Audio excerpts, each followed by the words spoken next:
Yep. Hey, good evening, everybody. Monday, August 21st. It was Eclipse Day here in Columbia, and the hordes swarmed into Columbia and filled up all of our stadiums and parks, and it turned out to be a pretty good day for watching. So I'll tell you all about that. As usual, I have posted the link in the Stunt Hanger channel YouTube chat box next to this video, and also if you go to the At the Bench thread on Stunt Hanger, you can find the link in there. And if you are already subscribed to Stunt Hanger YouTube channel and have your notifications set, you should automatically get notified whenever we come on the air. So it looks like we've got one viewer. I had one on Stunt Hanger just posted a few minutes ago. Peter wanted to know why we weren't on yet, but told you to hold your horses, and we made it. So y'all come on in, and we'll talk about airplanes. Last time we talked about power boats and free flight, all kinds of cool stuff, drag racing. So hey, Jamie, how you doing, bud? What's going on? Not much, and I see Peter's in here too. Hey. Don't see your picture yet, but we got your avatar. And yeah, and we got your audio too. So if you have your camera turned on, are you on a regular desktop computer, Peter? No, I'm on a laptop. It tells me my camera's on. It may take a moment for it to kick in. Maybe. Sometimes I have to mouse up to the video screen and then click the camera off and on again, and it'll come on for me. I come up blank sometimes like that too when we first start. So okay. Yeah, try that. And worst case scenario, we can at least talk to you. And we usually have to get these things figured out sometimes when some new people drop in. But anyway, welcome. I'm glad you were interested in coming. I just signed on to Stunt Hanger and saw that you had posted. So I posted a reply back and then cranked it up. Yeah, exactly. I used to forget constantly that this was on Monday and Fridays. I said, oh, geez, it's Monday. So I figured, Yeah. hey. Have you been watching us on YouTube? Yes. Yeah. Yeah, we got a pretty good crowd. Hey, continue on. Let me figure out this camera thing while you guys just go on ahead. Okay. It usually takes us a little while to get in the groove and start talking about interesting stuff anyway. So anyway, yeah. What you doing, Jamie? Oh, I'm just sitting in a hotel room watching Silence of the Lambs. Oh, the old original Silence of the Lambs. Race. Yeah.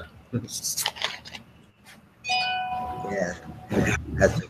That's a creepy dude.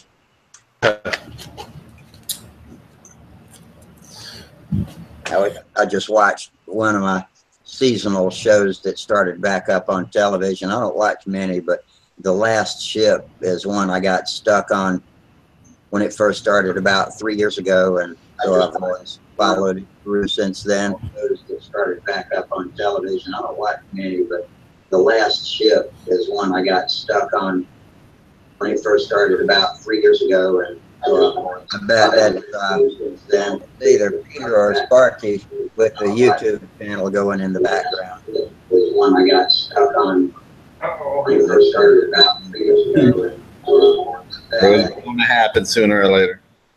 Yeah. It always does. Okay. I think that got it cleared up. Hey, Sparky. Yeah.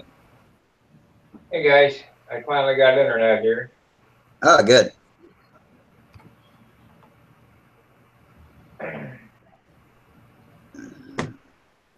So today was Eclipse Day in Columbia. We set up out in the backyard, Holly and I.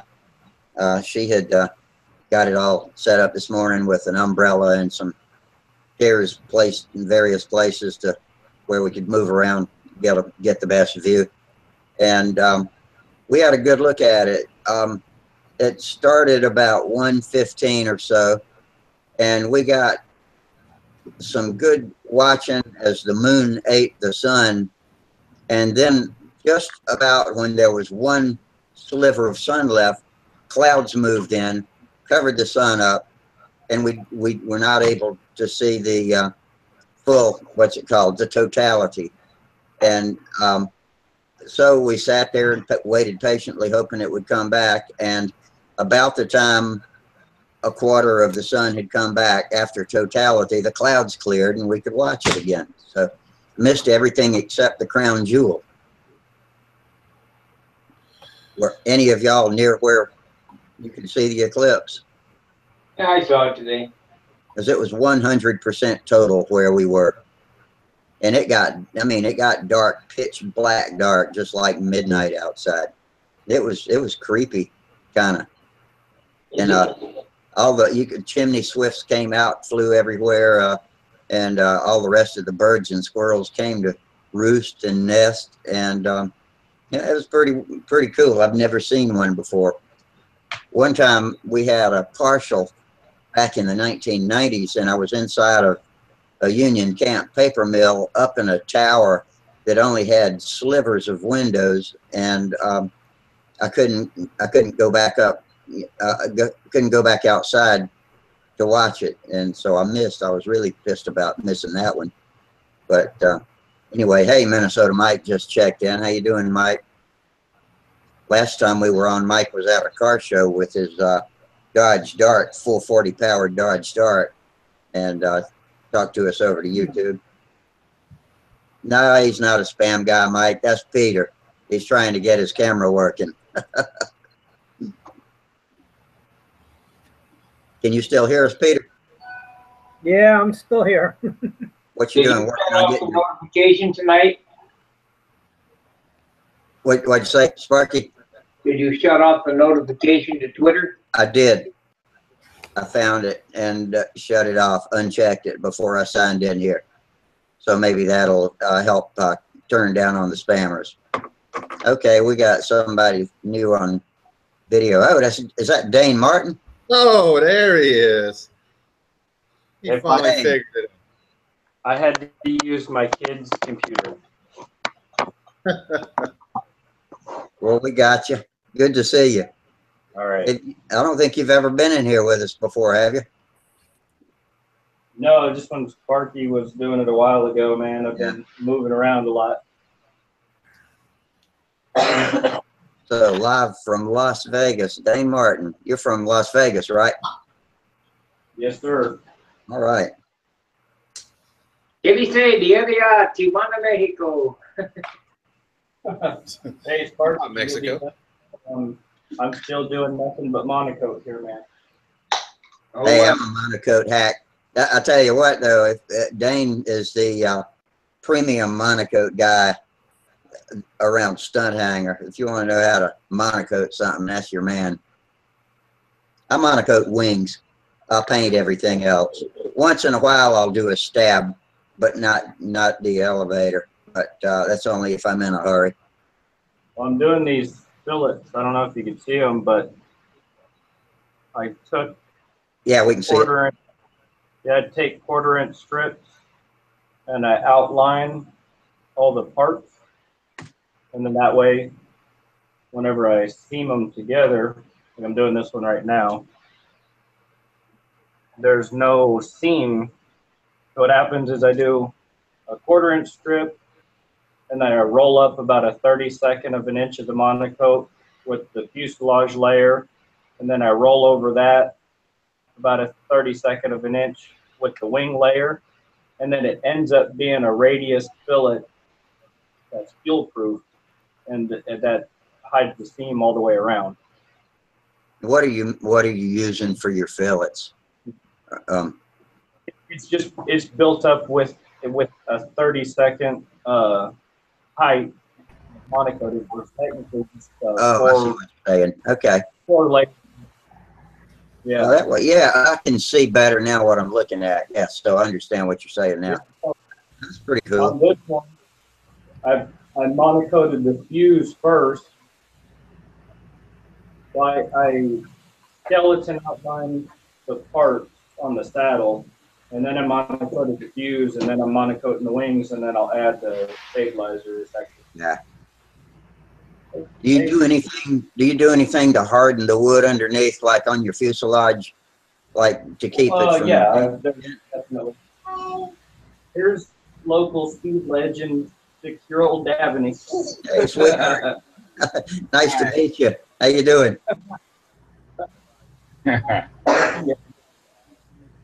Did Right, you you guys got an enjoy appropriate shirt on for the day. Randy Ryan's house?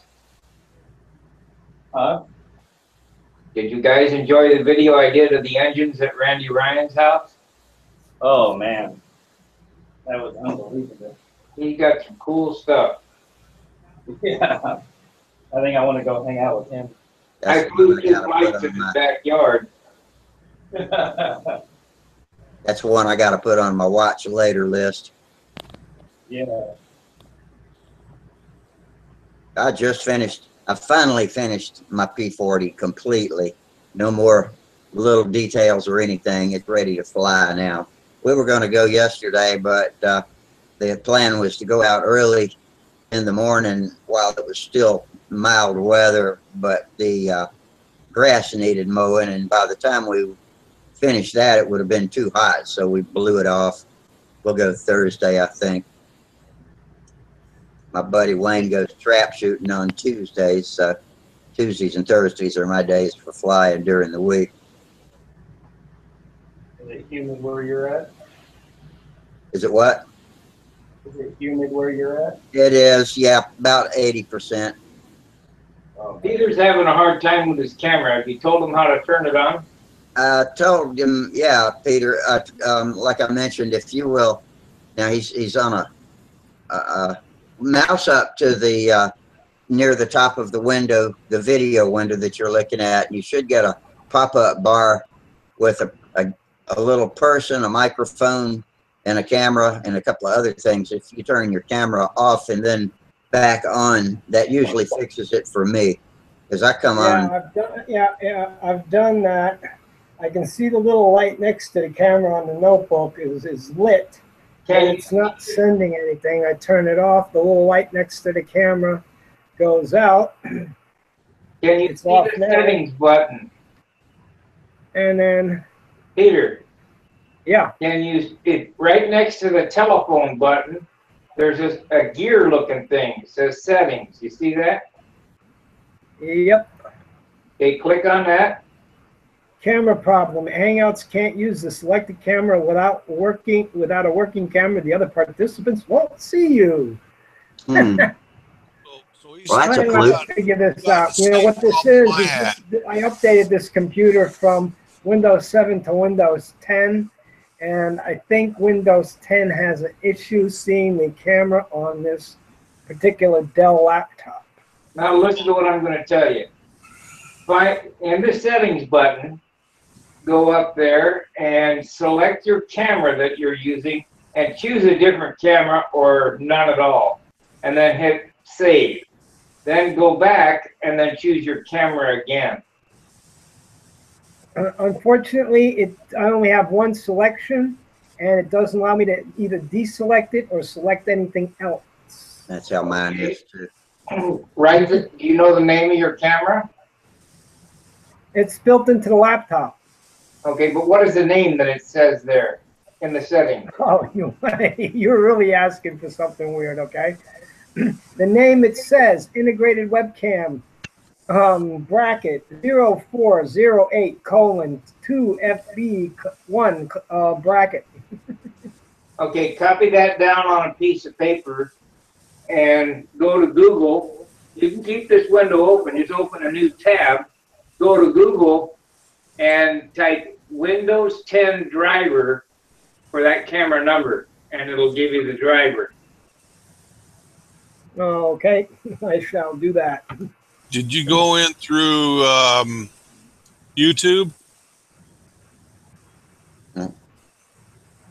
He's got a problem. I think Well, he clicked You know in. what? I was having the same problem when I ended up going in through YouTube, and it got me right in. I mean, it's then all you got to do is just drop your YouTube out, so you're not doing the back, getting all the back sound in the back of you. So Yeah, that's worth a try. Yeah. I still come in that way.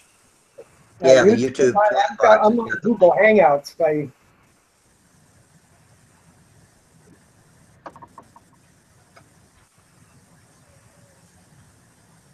Here's a fresh copy of the link on YouTube. Yeah, he might be able to get in doing that because I've got Windows 10 and all that stuff like he's got.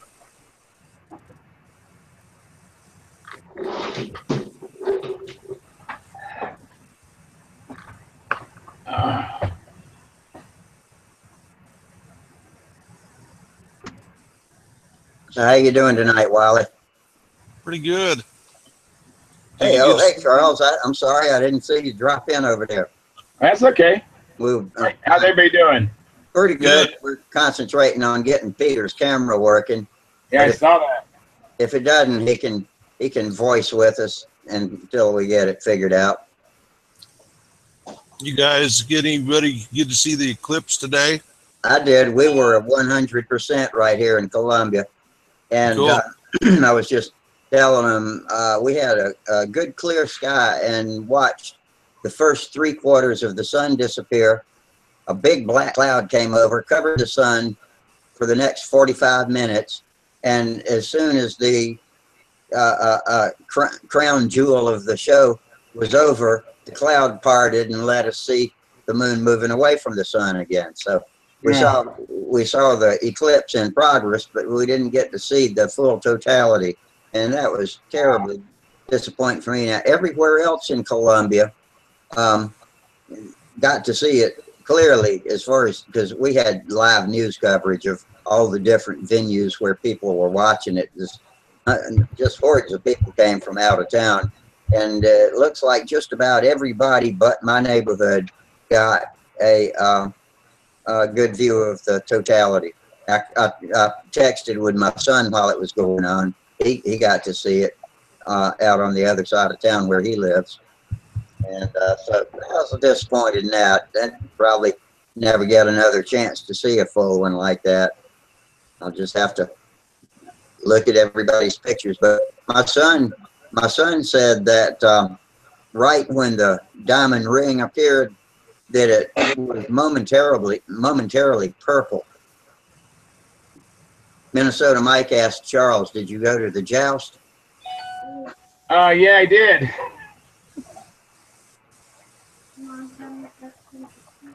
Yeah, I did. How did you do? Well, I'm very disappointed. Oh, shit. You didn't crash, did you? No, I didn't crash, but yeah, I just didn't do as well as I thought I would. You know, my plane really had a difficult time. My plane's not really trimmed well, I guess. You know. The Nobler, right? Yeah, the Nova. This Nova has never really done very well for me. I've had great success with my top flight score, and you know, so, and I kind of regret checking Nova after the fact. But you know what? You learn in the valley, you don't learn on the mountaintop. So, well, I'm in the valley right now. Did you enter more than one event, or did you just enter the Pampa event? I just entered the Pampa. Yeah. So I got like 4th place. You know, I've never been that low ever. I was actually today just kind of sulking today and just looking over my score sheets. I kind of made an Excel spreadsheets I can compare and see, you know, what things I did right, what things I didn't do so right. And so, you know what happens. Yeah, well, 4th place out of how many other people flew? Not that many. We only had like 6 in advance. Well, hell, you didn't come in last. That's true. And I missed 3rd by only 2 points. I don't know if you guys are interested, but I could do some screen shares and show you the my scores that I did, and also everybody else's. Yeah, put them up. All right, let's see here. If I remember how to do this. Oh man, I'm getting. Let's see here. I'll tell you what, Detroit was, I flew my worst flight ever. I had one opportunity in the morning. I was third up and the wind was kind of weird there. One opportunity to put in a killer flight, and my engine run was running way too slow. Oh boy. I blew the reverse wing over so badly, it was ridiculous.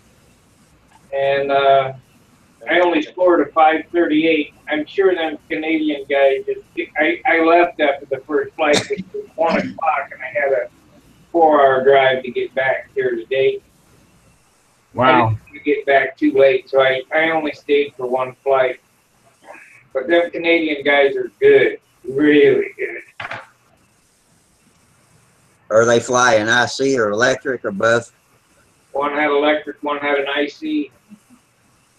I tell you what, since I've been flying that LA-46 in the wet two-stroke, I've learned that I don't really care for the 4.2 brake on some of these engines, because when I come around for that first wing over, when it's running a two-stroke, I know it's going to power straight over solid tight lines and come back around. And here's Charles' scores.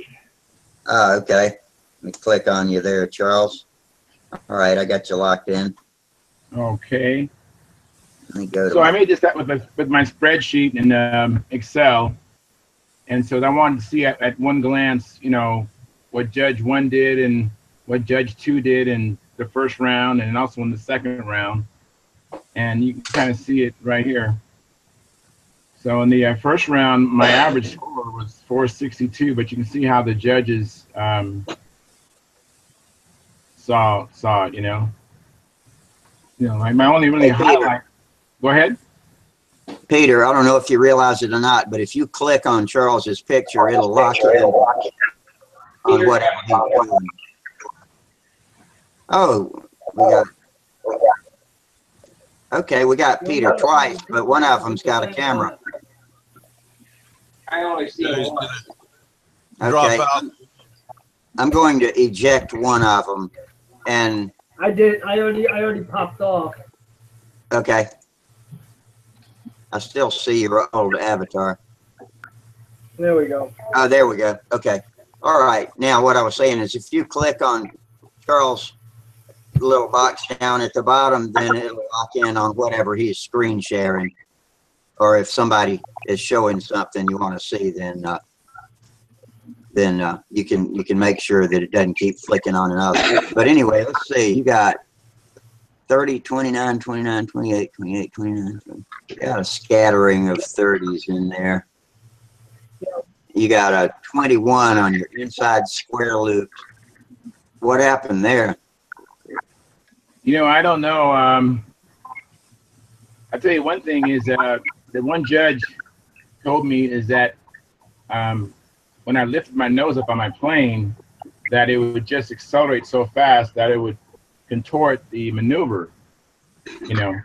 And he just said that you know, I need to slow the plane down. And he also said I'm not sure what my lap time was. He thought I was flying too fast. Here's my score. 472 is respectable. Yeah. Good evening. Hey, good evening. Hey, Good Terry. evening. Hey guys, I had a little trouble getting on, but Sparky's little tutorial helped me jump around. There just was some YouTube glitches, I think, is what it was. Yeah, that happens. Sometimes it's on the server end, and sometimes it's on our end. Yep, but glad to be here, and good to see everybody. Yeah, Here's we got my 8 Detroit scores. visitors tonight. 30, 34, 33, 37, 33, 34, 35, 34, 31, 35, 37, 33, 32, 36, 25, and 19. For 554 on that one. And this one was a 34-28 on the reverse wing over. Like I told you, it was terrible. 32, 35, 31, 33, 31, 33, 33, 30, 31, 34, 33, 30, 37, 33, 25, and 19. That's where I want to get all in the 30s at least. That's where I need to aim for right now. I'm all in the high 28s and low 30s last season, and this season coming up, I need to improve that, and I think I'm getting there. Charles is showing another score sheet now. Let's So see. this is the advanced class. This is kind of how it all shook out. Well, I wouldn't feel bad about them scores if I was you. Yeah, well, it's just a competitor in me. I know I can fly a lot better than that, and so I'm just perturbed, you know. And Only won 500. yeah, 501. and that guy was Oh, flying. The guy that got first, he was flying a SB11 ARC, I think, and that flew really nice. Had a Stalker 76 in it, and he was flying really good. And I think that was his first contest in advance, so he did really good. I'd say so if it's his first advance contest. I believe This it one was. in October will be, this one coming up in October will be my first advance. Yeah. So Oh yeah, this one in October coming will be my first ever. Mike Oh, really? asks if Doc Porter was a judge. as far as the joust, my judges was Anton Gephardt. I might be mispronouncing his last name. And the other guy, I don't know his last name, but his first name is Dennis. They were experienced judges. I know Anton's an expert pilot. I don't know what Dennis is. How he must be an expert pilot to judge advance. So I think that's one of the requirements. You at least be an expert pilot. Yeah, Don't count on that. a lot of judges are not pilots at all. Yeah. Yeah, that's true. I just don't know about Dennis. I've seen him several times, but I can't remember him flying. I don't know if he doesn't fly or does fly. But Anton, I have seen him fly. There are some things that being a pilot can help a judge understand about what's going on out there, especially when the wind's blowing and things are happening. But you don't have to be a pilot to be able to understand what the shapes are supposed to look like. Right. So, and there's not enough on the East Coast. There's not enough people to restrict it to only pilots anyway. I mean, Dave Wenzel's a great judge, I think, and he's a beginner stunt flyer. Wow. Well, it's like Sparky says, I was watching some of Daryl's videos, and he's up there flying in Canada with some of those guys that are in the advanced bracket. Some of those guys are really good.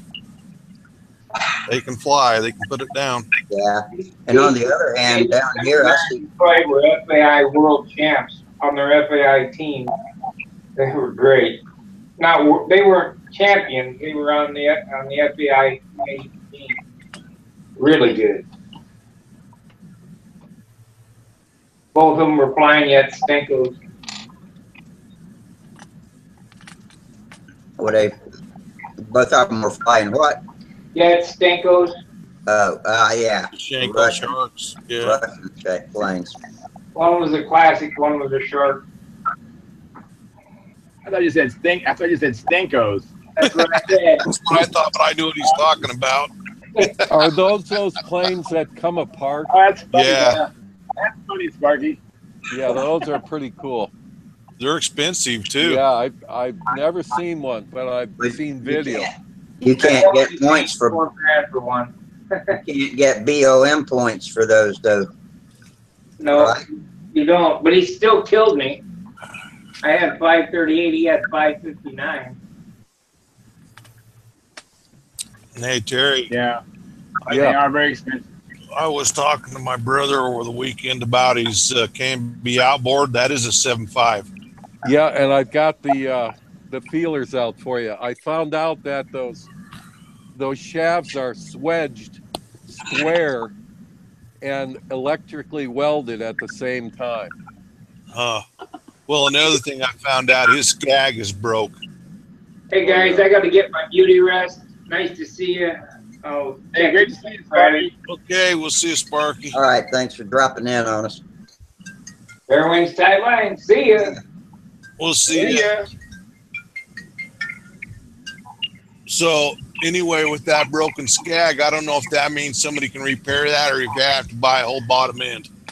You might have to buy a bottom end, but there were some kits where you would replace that skeg with like a bolt-on version, where you would cut a good bit of the lower unit away to make like a modified race motor. Yeah, I'm wondering if you'd have any luck having, on a full-size outdrive, I've welded skags on, Oh, yeah. Absolutely, yeah. Well, I've got a wire gun, and it works okay. Sure. But I haven't ever, that's a small, I wouldn't try it without heliarc in it, and I don't even know anybody around here myself that does that.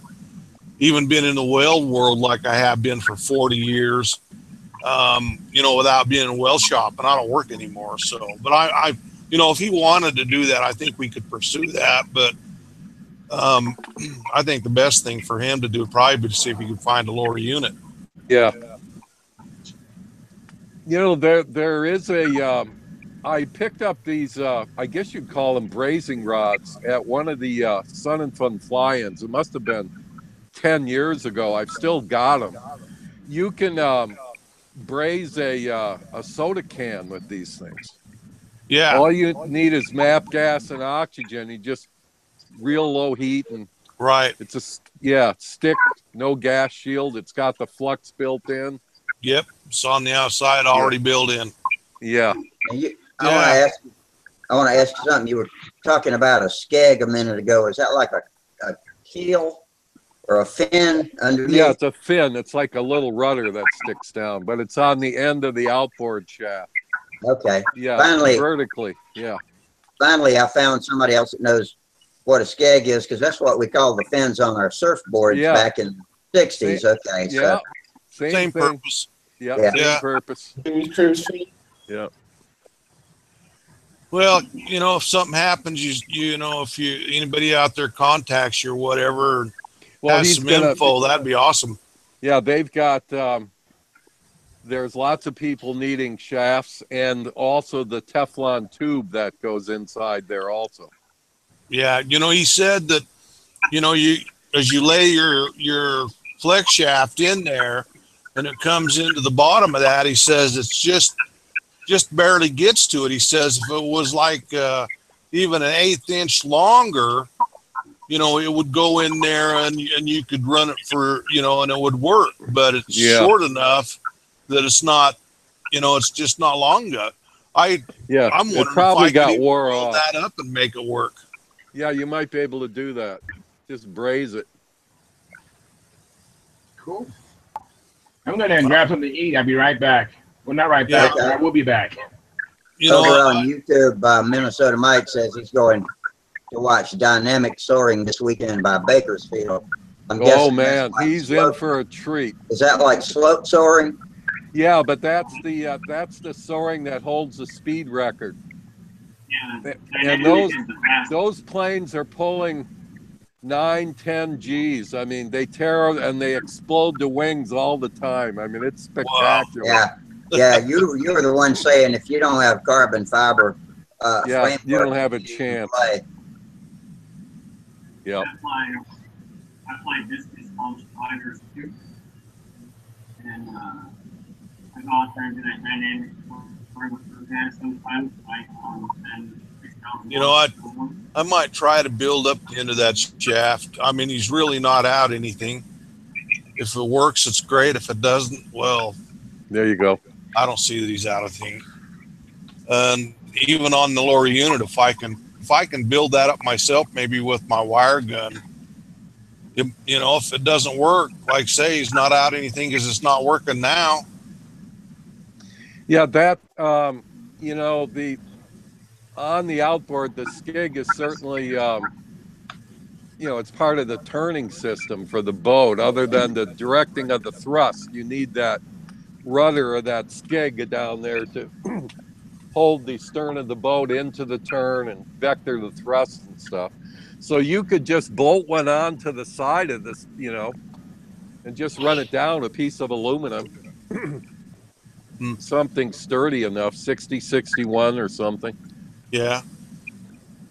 Just screw it on or pop rivet it on. I mean, it's not going to hurt anything. It's only going to be off an 1/8 inch to the side.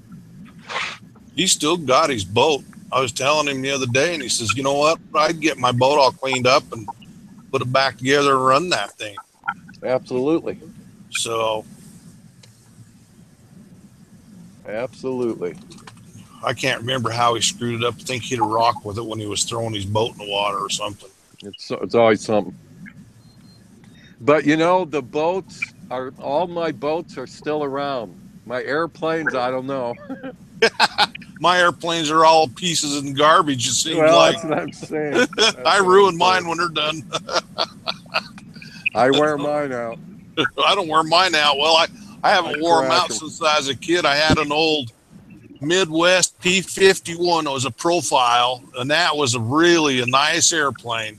And I painted it purple and yellow, and it got to where it was so oil soaked that you could take the wing and pull it up and down. And I finally, my oldest son, when he was little, he says he can still remember that you know, it was so bad I was afraid of it coming apart when I was flying it, so I tore it up and threw it away. But that's the only airplane that I can remember that was like that I didn't crash, you know, that I got the full lifespan out of. Mine, I usually crash them before that ever comes around.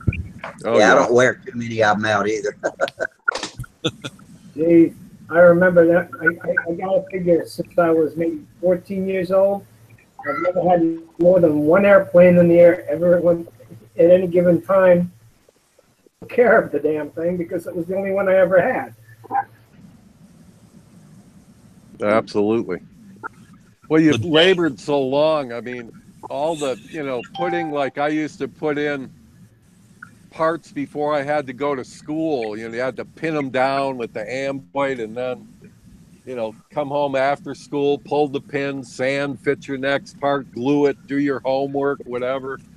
I mean, it took you months to build, you know? Yeah, you know, we didn't have this CA stuff back then. No. And you had to wait for your glue to dry every time you got to one position. Yeah.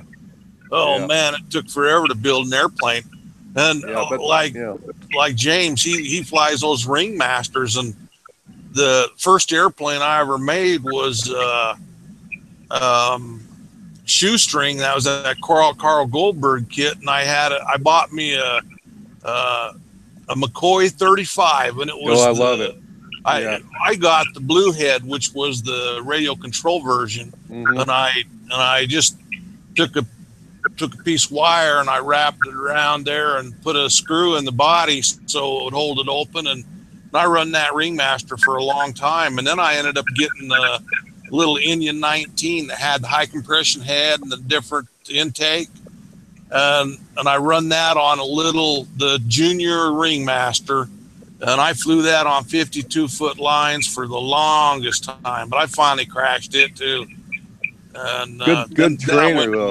Yeah, it was. And then I finally moved up to where I was using building airplanes with the flaps, and that's a whole different world. When I got to where I was flying airplanes with flaps, you could turn quicker. It was sweet. I got my picture locked in on Dane meticulously ironing his monocoat on his wing. One thing I'm not a monocoat person. I just never have any luck with that. I don't know why. Some things I do well and some things I don't. And I took right to monocoat. Actually, I used ultra coat my first time, and after that, it's always been monocoat. My oldest son's pretty good with it, but I don't know what it is. I don't have the patience with it for some reason.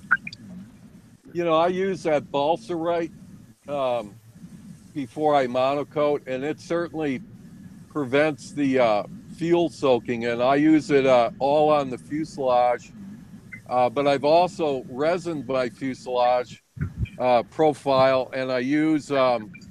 I ran out of silk span years ago, so I'm a big iced tea drinker, and I use those big Louisiana huge tea bags, and I use a Mr. T machine. So I cut those tea bags open, 3 a day, and I save those tea bags, and I laminate those on my profile fuselage with that finishing resin. It's the same stuff. It's fantastic. Wow. It melts in and sands, and it's such a high quality because it's food grade. I got me an 8-foot strip of Dr. paper the other day. Has anybody tried Dr. paper?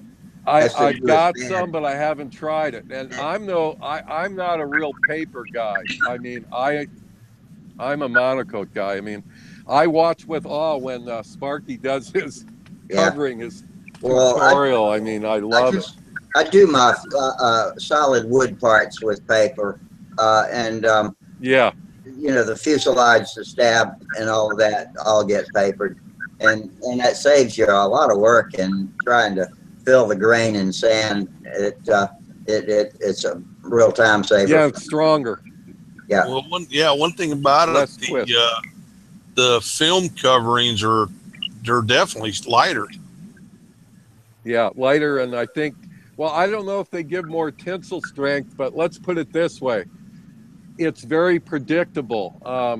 You know, I have been catching up on some of those old Windy videos that all of us have been doing, I'm sure, and how he gets those planes to come out so light after he puts on 1,500 coats. Yeah, I don't clear know and silver. I don't know, man. You know, and the thing that blows me away about him is he'll sit there and paint, and he'll be running that spray gun back and forth and back and forth. And I'm sitting there. By now, I've got runs all over the place, and he's sitting there still spraying. Now, I don't know how the heck he does that. I've heard other experts tell me Wendy's planes were all heavy.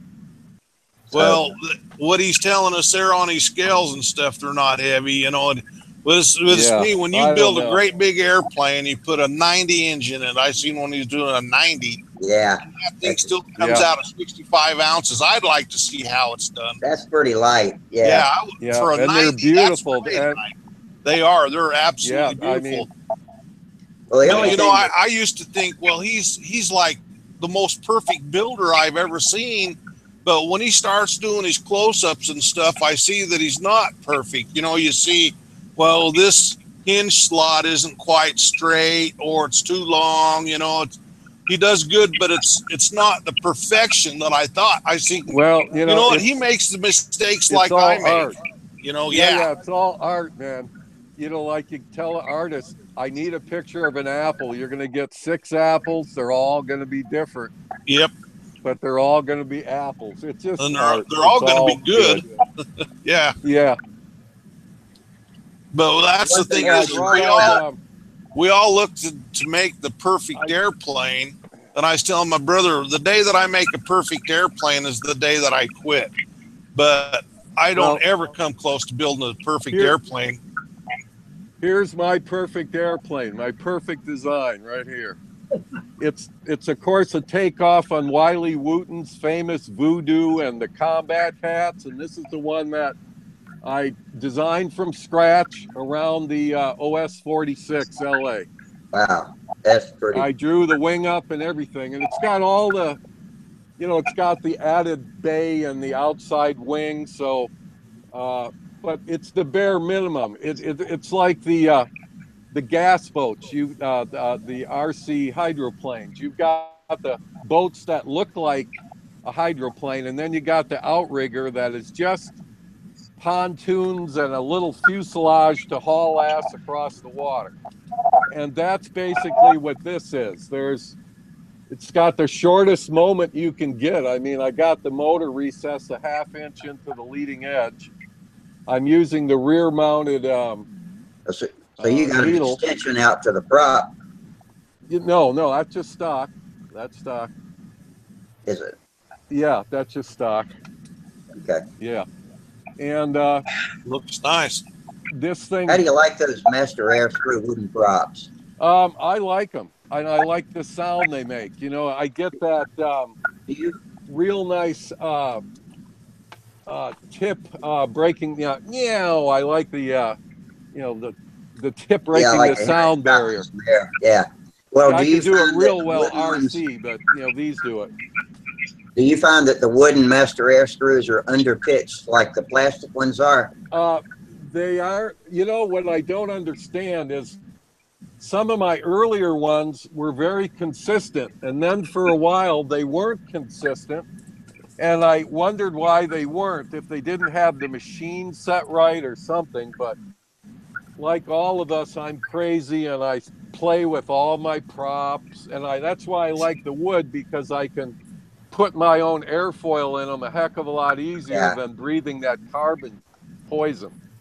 Now I do fly carbon props because they don't break very easy, but for flying, wood. I like wood. Yeah, Pit plus gauge is something I've never break a had. carbon prop that Have costs like 15 Have bucks. you guys ever seen this shape? Not me. This is a plane that I don't think it was ever kitted. In fact, I doubt it. Was plans that were in Model Airplane News, man, in the early 80s.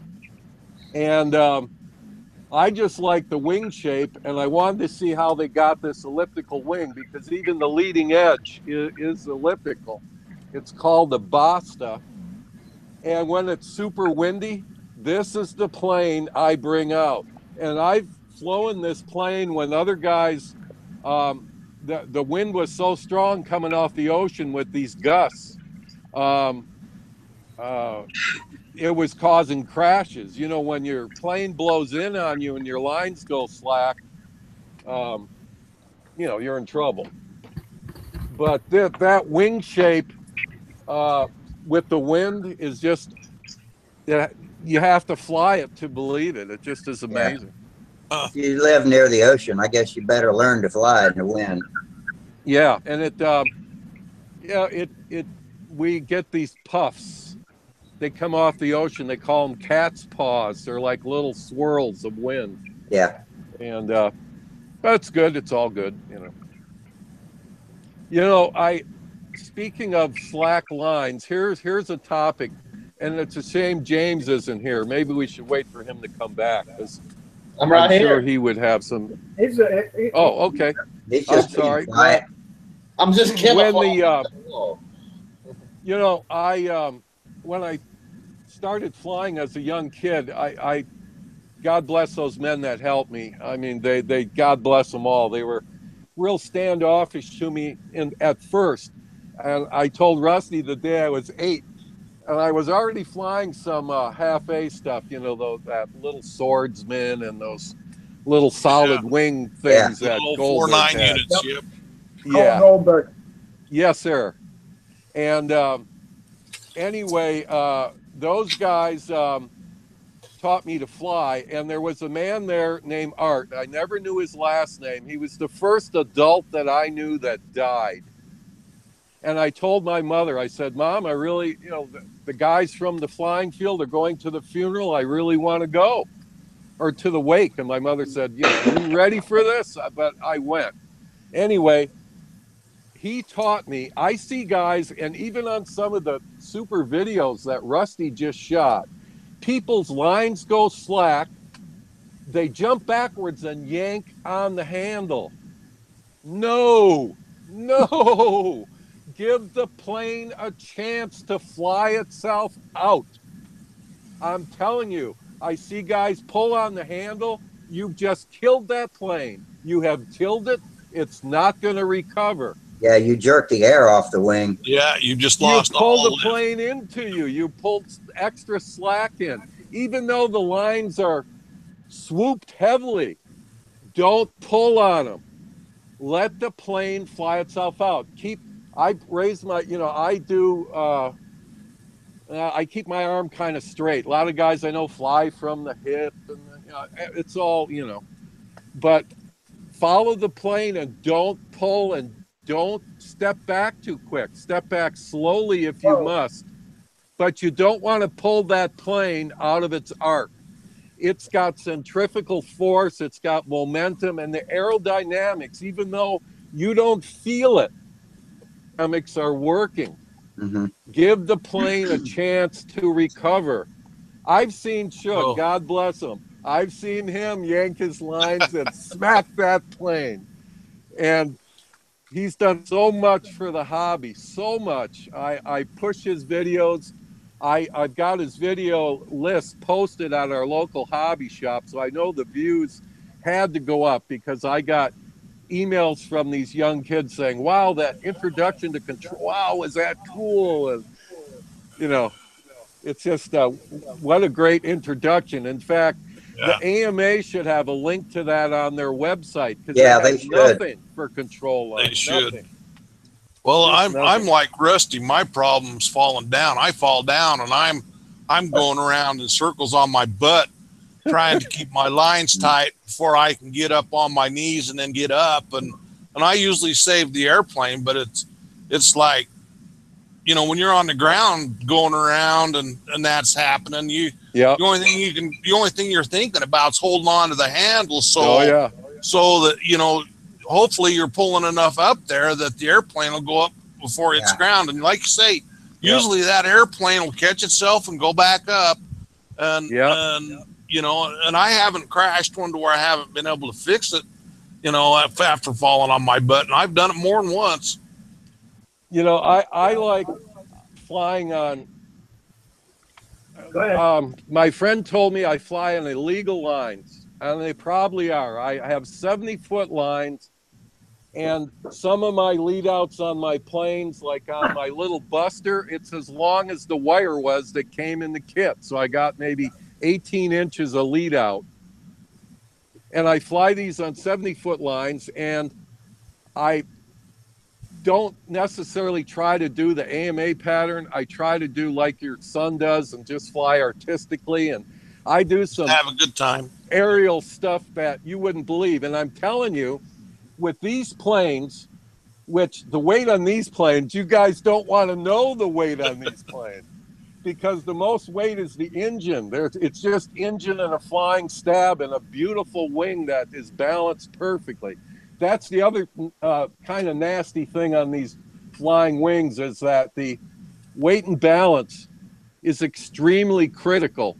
Just by putting a tongue muffler on this one, I have to add a little lead piece to the control horn or it won't fly right. It'll stall on me. It's just so sensitive. So even with your outboard bay being extra on your on your outboard wing, does that give you enough to where you don't have to put weight on your outboard side? No, I still have 2 ounces on the big plane. I have 2 ounces in the wingtip, and I do the first one I built of that. I did put an adjustable weight box, but then after I figured it out, 2 ounces is good. And the fact that I fly on such long lines, I need the 2 ounces, but if you went to 60 and maybe a smaller motor or less prop, you could certainly drop the tip weight. But with that outboard panel and that displaced fuselage, it always wants to roll to the outside. I've had vertical maneuvers on these where I know this is going to sound bad, but I have my safety thong on, but I can let go of the handle. The handle's hanging there. You can see it. I've got it, but the handle's hanging there and it's in a vertical maneuver. Now, most guys would be yanking on that handle and stepping back and all this stuff. The plane just flies over beautiful. I've had it up where I'm doing a tight circle at the top and it feels like it's running out of steam, and rather than just taking the easy way out, I'll cut through the top and the handle will go loose. The handle will become, the line's coming to me a little bit. You know what I mean? The airplane's not pulling on the lines. It's just coming over the top, and it comes over just fine. I can't count the number of wing overs I've had go slack overhead, but it comes right back. I love it. That's Yeah. it Not, exactly, Rusty. not a comfortable feeling, though. I'll tell you that. Well, you can get That's used to why it I though. like. Well, yeah, and the problem is when you get to slack lines is the point where you have no control of your airplane, where you're used to going up or down. Well, no, you you know, still have some control though. but Believe it or not. you're loose, you know, just like Yeah, but there still is control, and what you don't want to do when the plane is slow and at that arc is you don't want to throw a bunch of over control in it. that's Exactly. true. Absolutely. Just keep your hand still, Just keep freeze your it, hand and going. Yep. point your hand at the plane and just follow it over. And Yeah. I'm telling you, the first time you do it, you're going to go, wow. I try to put myself into that position because I just like the feeling. And I tell guys, watch my handle, watch my handle. They go, you had your hand off the handle. I said, the plane is like at the top of the arc. It's just pulling over. I've got the handle, but it's loose in my hand. You know, it's not going to get away. I've got the thong on. Yeah. Just to show you that it's not doomsday if you lose Yeah, it's the not pull doomsday. on the handle. Yeah. I don't know. Call me a rookie, but I jerk my arm as high as I can.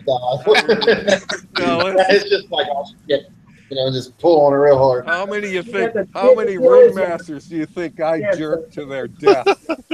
Totally and nailing that. Right. I got Man, plenty of remember- video to show you how many of them I jerked. I would go to yeah, the hobby it's- shop the beginning of winter and I'd buy 3 ringmasters. Just buy them all at once and just start building them. Because I was lucky to have 2 left by the end of July. Well, that's a luxury you have when you have some low maintenance profile planes. But when you only have one airplane and the sucker looks pretty much, you don't take chances. No, Yeah. no. Well, I was Not pretty direct, lucky. I that grew up. thing is just a mess.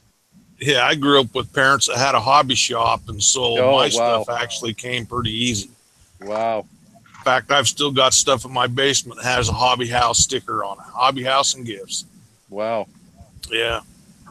Yeah, I hung out at the hobby shop. That was my favorite place. Me There too. in the gun store. Yeah, I worked in a gun store. They put me through college. There you go, man. And my parents got me through high school. Of course, I worked on farms in the summer and also worked in grocery stores, but they helped fill in the gaps, which was great. Yep. Absolutely. Yeah, it brings back a lot of memories when I was in my early teens, man. I used to go out and burn a gallon of gas in a day, and I tell my dad, and he get mad, how come you out there burned a whole gallon of gas in one day? He said, Dad, we were just having too much fun. We'd fly one airplane, then fly the other one. Then, this is when I only had 2 planes. Fly one and then fly the other, just back and forth. While one's cooling down, I fly the other one. We just skip. I remember riding my bike with a gallon of missile mist on the missile handlebars. mist, Yep. That was my That or favorite Duke's fuel. fuel. Yep. I had Dukes too, but I liked missile mist. Yep. Missile. Yeah, then bring back the good old days, man. Was that the Fox brand missile mist? I think it was Midwest, I think. Wasn't Uh, it? Or Testers or Midwest. No, remember- that was Fox. Was it Fox missile Yeah, mist? because they had the Dukes. They had and Dukes also had still. the Yeah, missile they had mist his was picture. a higher nitro. Yeah, that's the one. Yeah, they were both Fox, and we also run K&B too. I used to run Yeah. a lot of K&B 500, which was The orange and blue 10%. tank. Orange, blue, and white tank. Yeah. Yep. Or, Yeah, yeah. lots of them. Lots of them. Is back. You know, I donated my pristine cans to the AMA Museum along with a bunch of, I gave them a bunch of control line kits. I gave them some combat cats, a double kit. I gave them a double kit of the Voodoo, combat cat, a single kit, some cans. I gave them some escapements and boxes, all kinds of stuff.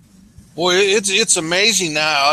Like you watch eBay and like them combat cats, and the double kits and stuff. Man, them guys are getting a lot of money out of those kits. Yeah, that's what my wife was saying. She said, "Don't give any more of those away. They're getting $300 for them." I mean, Jeez, it's crazy. it's crazy, man. Yeah.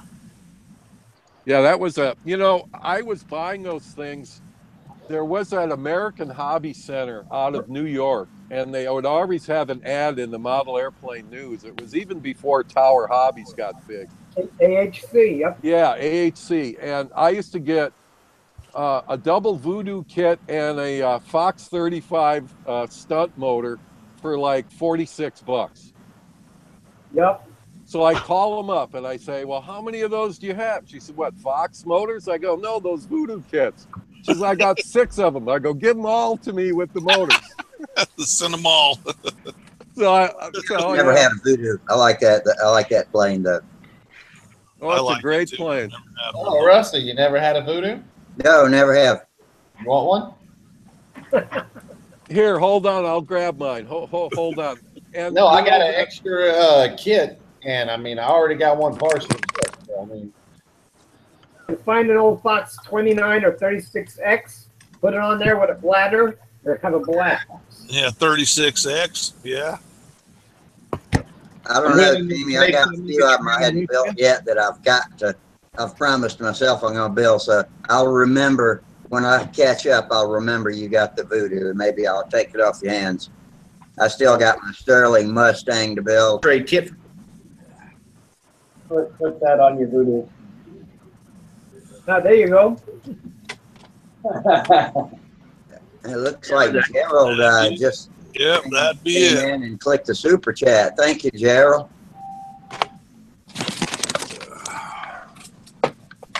Gerald posted on Stunt Hanger in one of my threads the other day. I remember. Yeah, that's cool. Okay, can you see this? Yeah. I learned to fly with the That's a little stock Satan. Voodoo. I fly this one all the time, and all it's got is an old Fox 35 Stunt and no muffler, and I fly it all the time. People come to the park, even the park police, and they don't see a muffler on it. The guy says, "Is that an old plane?" I said, "It's from the 60s. It's a vintage." And they just, you know, nobody says anything. Yeah. But I do my checkerboard sunburst scheme and No perfect tank. Yep, perfect number 11, I believe, 4 ounce. Yeah, that's what it looks like. Yep. Yeah. Well, I And, went through a lot of them. Yeah, I don't have very many of those left, and Brodax says they have them in their catalog, but you can't get them. You can't Sold get the out. rectangle. Sold out. Yeah, and they don't seem to have them, and that rectangle tank is what you want. Toilet paper thing with a bladder. I guess you could use a different tank, but you know, I like the rectangle, and I just do it as a uniflow. Yeah, you know what you can do? You can build little tanks. Yeah. And they're not quite as pretty as a factory tank, but they're doing the job. There might be a few grams heavier because I put a little extra, solder in the corners, but they, you pressurize them and stuff, and they hold, and you put them on an airplane, and they still work out fine, and they hold up. So, Well, these tanks, you don't want to know how many planes these tanks have been in. Yeah, I'm sure. And when they're embedded in the wing, they don't seem to get too screwed up as they do as when they're on a profile plane. They're kind of, you've got all that motor mount up in front to take the impact if you do try to plant it. Our buddy Gerald just joined us. Hi, Gerald. How you doing tonight? Hey, Gerald. Hey, Gerald. How you doing tonight? Oh, I sounds guess like it's the it's middle a of the fun day, day today. guys. You've had your eclipse, and I've had my fun cutting down trees. Yeah, we had the eclipse today. I seen 98% of it. It was pretty cool. Yeah, it's pretty neat. Oh, look good in the pictures I saw, anyway. Looked quite exciting. Yeah, me and my sister and niece and their family went up on the mountain up behind my place here. It only takes me about 10 minutes to get up there, and we watched it up there and then went shooting for another half hour, an hour after we got done. So that was pretty fun. We were in the 100% band, but my house was the only place in Columbia that got a cloud over it right when the grand crown jewel. Oh man, what luck! That's bad luck. Yeah, we had clear skies here. It was great, but it didn't get as dark here as what I thought it would. But it was really neat because when I looked to the north, which is where the 100% was at, you know, about 60 to 80 miles north of me was 100%. And I looked up there and it was black. It was dark as can be up there. It was really cool. I would like to have been in a wide open area where you can see the 360-degree sunset, but from my house, we weren't able to see that. That's a pretty interesting, an odd thing to see, sunset in every direction. That is cool. You know, the biggest thing that I seen today with being up there was how much the temperature dropped. It got to where it was breezy to where it went flat cold. I was wishing I had my jacket, which I didn't take my jacket. Did it get breezy all of a sudden? It did, and that breeze got cold. And like I said, I was wishing I had my jacket. You could feel the temperature difference here, and we only had about a 7/8 coverage here in Florida. Well, I'll tell you what, you could feel it, man. It was like, wow. I was the only stupid one that didn't bring a jacket. I didn't even think about that. You know what's weird? My wife has those little patio lights that you get at Walmart that are solar. Yeah. This, you know, most of the sun was blocked, and we weren't anywhere dark, but it was definitely very muted and very orange looking, and all those little lights came on. I couldn't believe it. It was like the light that they needed in the evening. Wasn't available. It was a funny color, darkness though. It was kind of orangey. Yeah. And here, when I look downtown, all of our city lights, you know, the photo cells on all the poles and everything, all the lights came on. It was like, that's wow, what happened here. I couldn't really believe different. it. Yeah. Yeah. That was still light, but they came on. Yeah. And tonight it had to get to 8 o'clock before they came on. Yeah, the chimney swifts came out, and the squirrels and other birds came home to roost. Oh yeah, I'm a big bird feeder here, and all the birds freaked out and went to roost. Huh. Yeah, they said the chickens were supposed to start squawking and everything like they do in the morning. The roosters, you know, start over. I didn't hear anybody do that being on top of the mountain, but I'm sure they did. Well, sure. Yeah, it's something. In Boca, the iguanas came out. Well, it sounds like it's something you only get once in a lifetime, and you're lucky you got to see it anyway. Yeah, I got to see mine. I'm 69. I don't think I'll see the next one in 22. They're 25 years. I don't know. Who knows, though? Who knows? How's your weather holding up there, Gerald? Oh. Yeah, I've watched Gerald for months, and I'm just fascinated by his two boys and all their projects. Yep. Yeah, my two sons are growing, but it just brings back so many memories. He's got such nice children. Yeah, for sure. And they're so eager. Yeah, I love it, man. Into this sport. That's what's awesome. Yep. They were flying on Sunday, and they really enjoyed it. Cool. They're getting more enjoyment out of it as they grow. And it was a really windy day. It was blowing a gale. But I just said, no, we've got to learn to fly in the worst weather, because that way you can fly in any contest, because often you go to a contest around here, it's windy. So they really enjoyed it, and it's a real bonus when you see them getting a good thrill out of it anyway. Yeah. Yeah. And one of them painted one of his. One of them got home from school last night, and he started painting. Oh, nice. Very nice. All right. Yeah. It was quite neat just to see the enthusiasm rub in from the weekend flying. Yep. Oh yeah.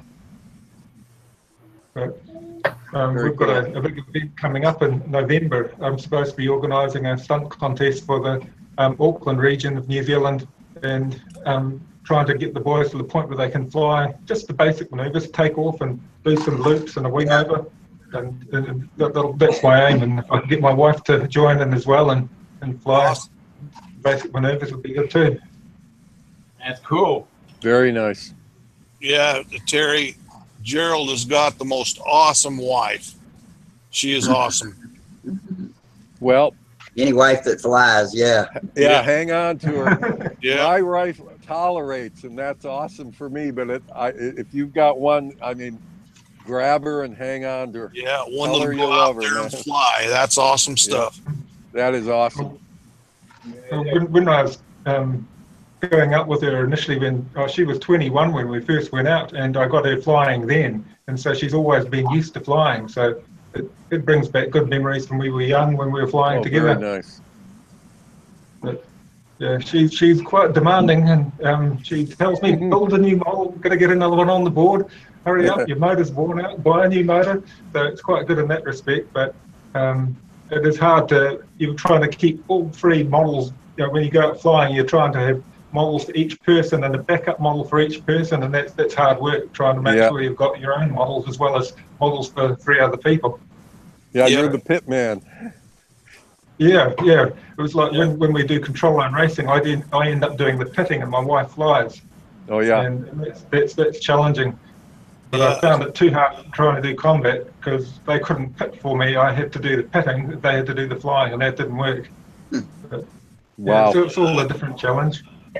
That's like going fishing on a creek with 2 or 3 extra kids trying to fish yourself. It's pretty tough. You can't. You know, you're just baiting and fixing tangles. I've done it. Fishing is what my wife and I did when we first met. And for our first few years, we'd go striper fishing in one of the local rivers. Rockfish, stripers, people call them different things. Striped bass, but they were Striped bass, yeah, good stuff. Fun fish to catch. Good stuff. Yeah. I remember right, those striped bass were good eating too. They're pretty good. Awesome. They got some down here on it's not Lake Powell, it's Lake Mead. And I had some cousins that caught some, and we went up, come through there, and they gave us some. We brought them home. I can remember when I was young eating them things. It's like, wow, them are really good. Yeah. I like it blackened. I blacken the stripers. The only way I've ever done them is to fry them, but that's probably not the best way to do a striper. My saltwater fish is my favorite. I think it tastes best, and of course, flounder is the creme de la creme of eating saltwater fish, and I fry flounder about once a month. How about pompano? Yeah, we don't catch as many pompano as we used to. I used to always catch pompano in the summer, but it's been, I think last summer I caught one, last September. Oh wow, yeah. And that's all. Well, the numbers are up. I think it's due to the increase in the sand fleas around here. Yeah. And I have a couple buddies who actually are commercial fishing with rod and reel for the restaurants, and they're doing the one guy tells me he's doing better than he was doing working at Pratt Whitney because he's less stressed. Yeah. And he's got more time and money. Wow. Yeah, We did you guys don't have as many sand fleas as we used to. Yeah, I hardly ever see them anymore. That's why they moved. Yeah. Did you guys see on the internet that guy that caught that or had that shrimp that was as long as his forearm? Good Lord, no. Yeah, it was my like, I son wonder showed if me that a thing would picture of even that. be any good to eat as big as that thing. I don't know. I think it ate tough. something radioactive. I don't know. But there's a guy over That's here like the on, giant lobsters. They're not as good to eat as the small ones. there's a guy over here on Flaming Gorge that caught a 56-pound lake trout, which was their record. And then the Fish and Game come and pulled his record because he was on a license that expired 2 days before. Oh man, oh bad. That's what you get. You got to. Like, geez, 2 days? You got to be kidding. So Sunday I was gonna, I had planned to go. My buddy that I fly gliders with, he said, bring the electric winch out on Sunday. Well, we had this squall come through from that tropical depression. So there was no big gliders, but I took it's called PSS, Power Slope Scale. He says, bring your ME-109 down. I'll take my Mustang. I'll meet you at the beach. And it was really blowing off the beach like 25, 30 squally. But these slope planes fly real well in that. We don't have a real big slope. It's only about maybe 45, 50 feet. But I've got this ME-109. It's a 60-inch wingspan, and it's camouflage on top and the Luftwaffe gray on the bottom. It's got all the panel lines on it. I've flown it down at the beach there, God, for 10 or 11 years. I threw the plane off the slope and it disappeared. It disappeared.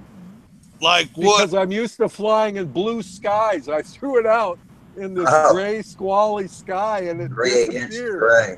It was gone, huh? Did you ever find it? Well, the thing is, by rocking the wings, I could see the top of the fuselage. That's all I could see. The gray blended in perfectly with the gray sky.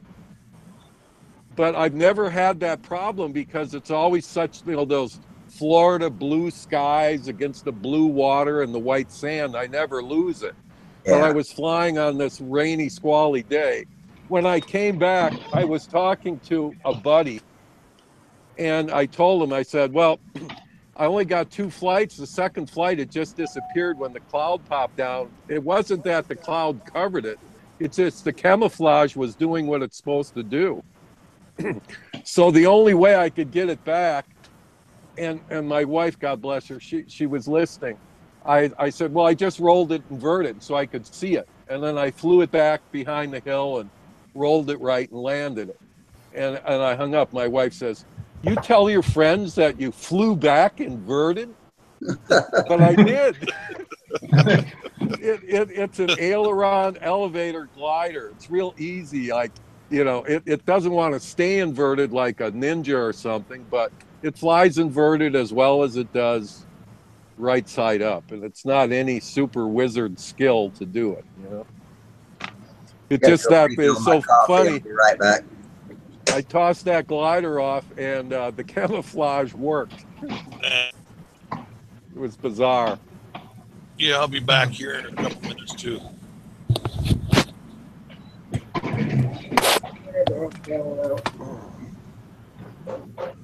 We've done a similar thing by building a model and painting it dark blue, a Stunter, and it would disappear against the background as it started to go on towards dusk.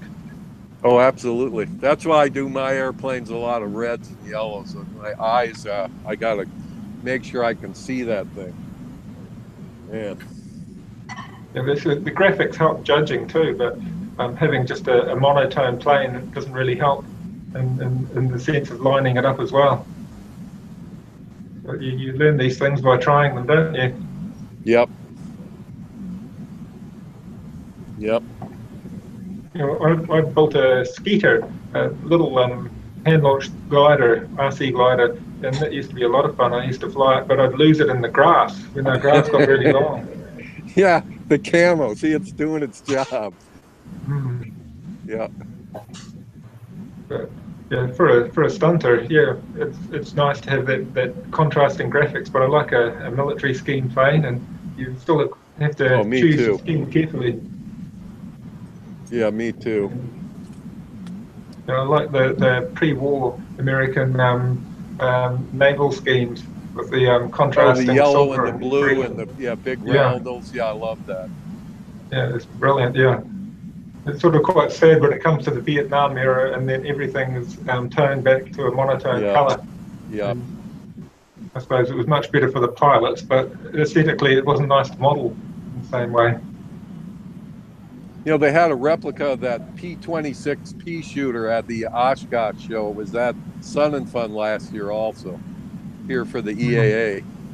And that's that plane that, it's a monoplane. It was the first monoplane after the biplanes. Fixed landing gear, real big wheel pants.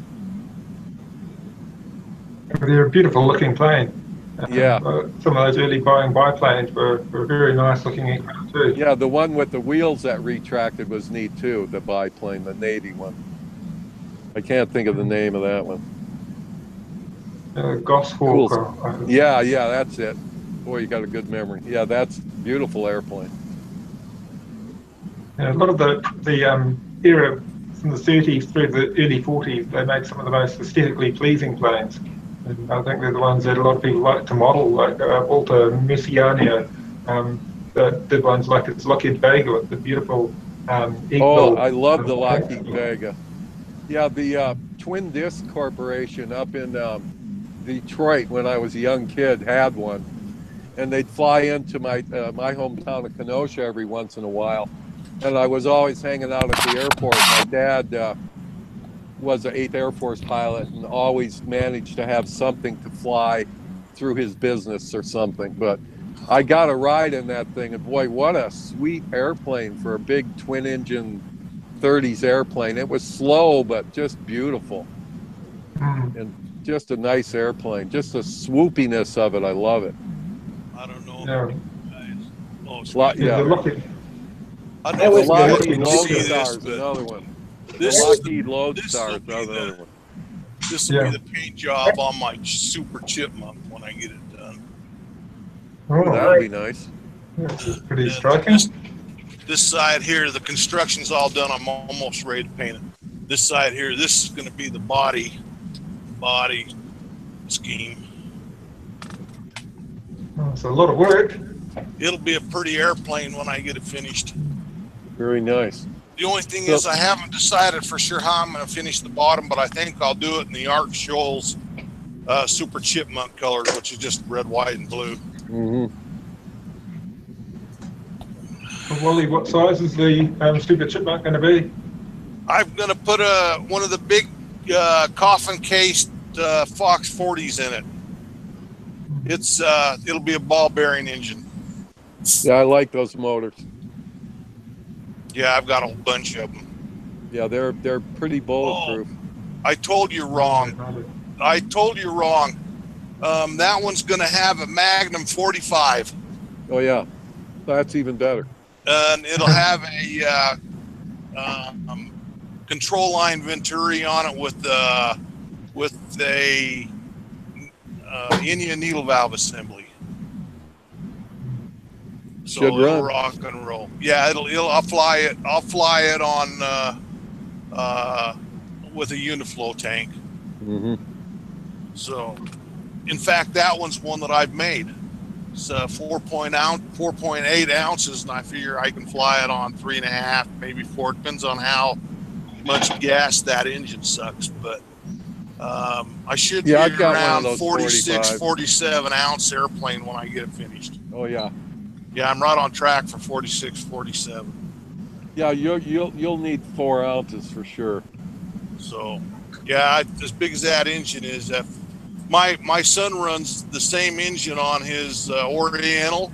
Oh yeah. And that Oriental, that engine never misses a beat, man. Is that a fuselage Oriental or a profile?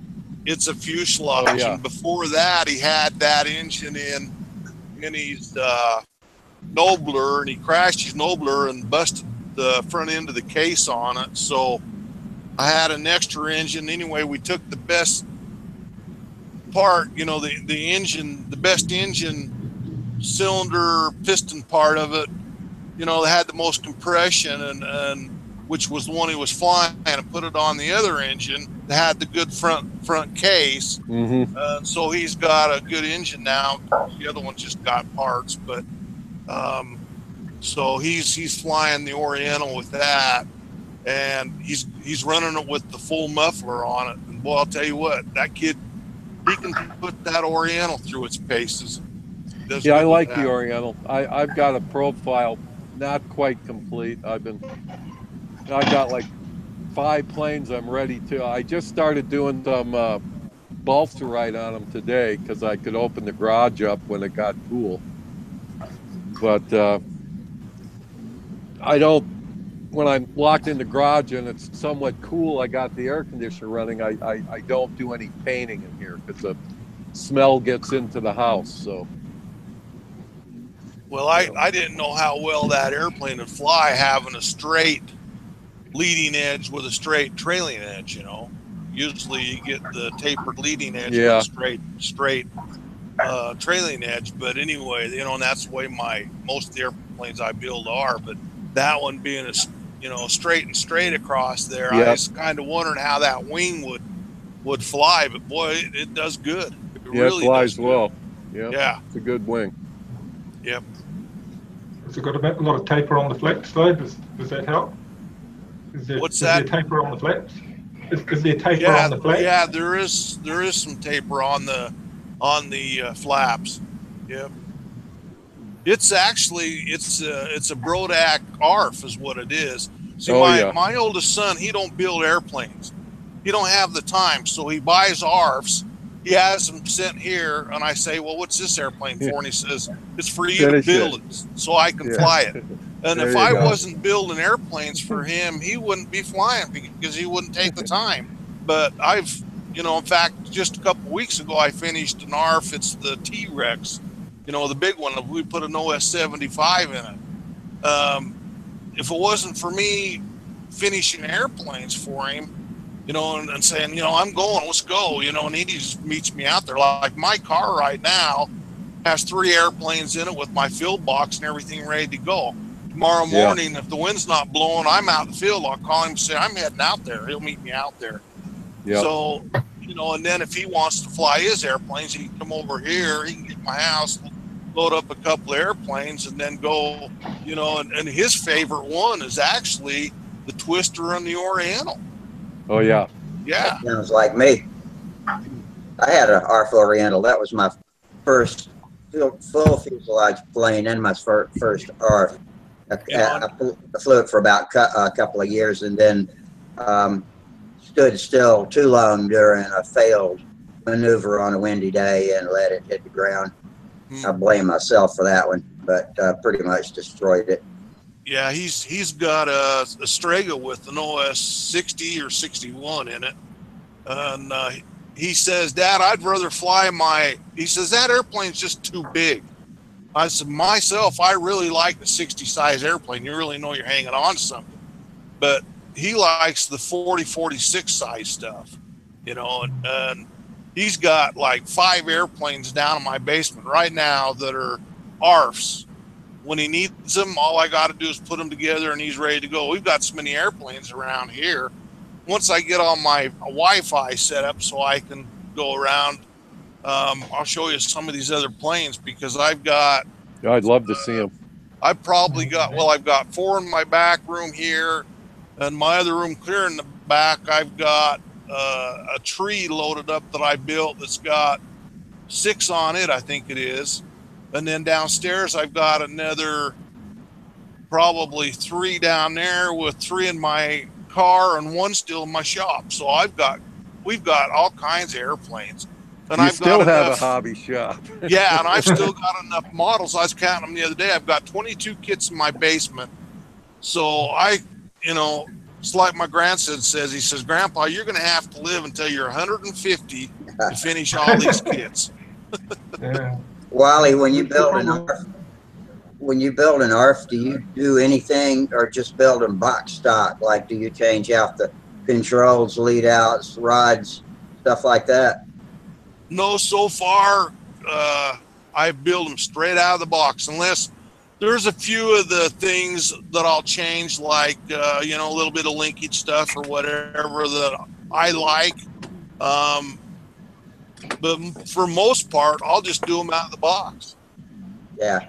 Well, and then the biggest thing with these airplanes that I've found is when I use these ball bearing engines, they're usually nose heavy. You got to add usually 2 to 3 ounces of weight in the tail, which makes them a little heavier airplane, but they still fly pretty good. They fly good and they like the wind. Yeah, and that's the thing about the Oriental. Well, not so much the Oriental, but the what is it, the Smoothie and the Nobler, which I found really take the wind good. Yeah, those wings really work well in the wind. So, and I hope that this T-Rex is the same way because it's got a lot of the same design in that wing that's like the Smoothie. So, and I haven't even flown that one yet. I'm waiting for the day where he can go. So hopefully it's tomorrow. So does the stock smoothie have the gear mounted off the fuselage? Yes, it does. And I don't remember who was on here the other day. Oh, it was Daryl. He's, one of his videos, he says, you want to put some stock behind that gear, it's going to come off. Well, my youngest son, when he was starting to fly, he flew that, he did a loop. And the first loop he did, he just jacked the handle up as far high as he could. And that airplane went up, and on the way down, it started doing all this jiggling stuff because it was so tight. So I says, well, you need to do a bigger loop, get your loop 15 feet. So the next one, he starts out about 5 feet, and he goes up and comes around too high, and he just barely hits the ground, and it takes the landing gear and the prop right off that airplane, just slid right in the ground. Or right in the grass. So I brought it home and I rebuilt the mount for the landing gear and put it back on and put some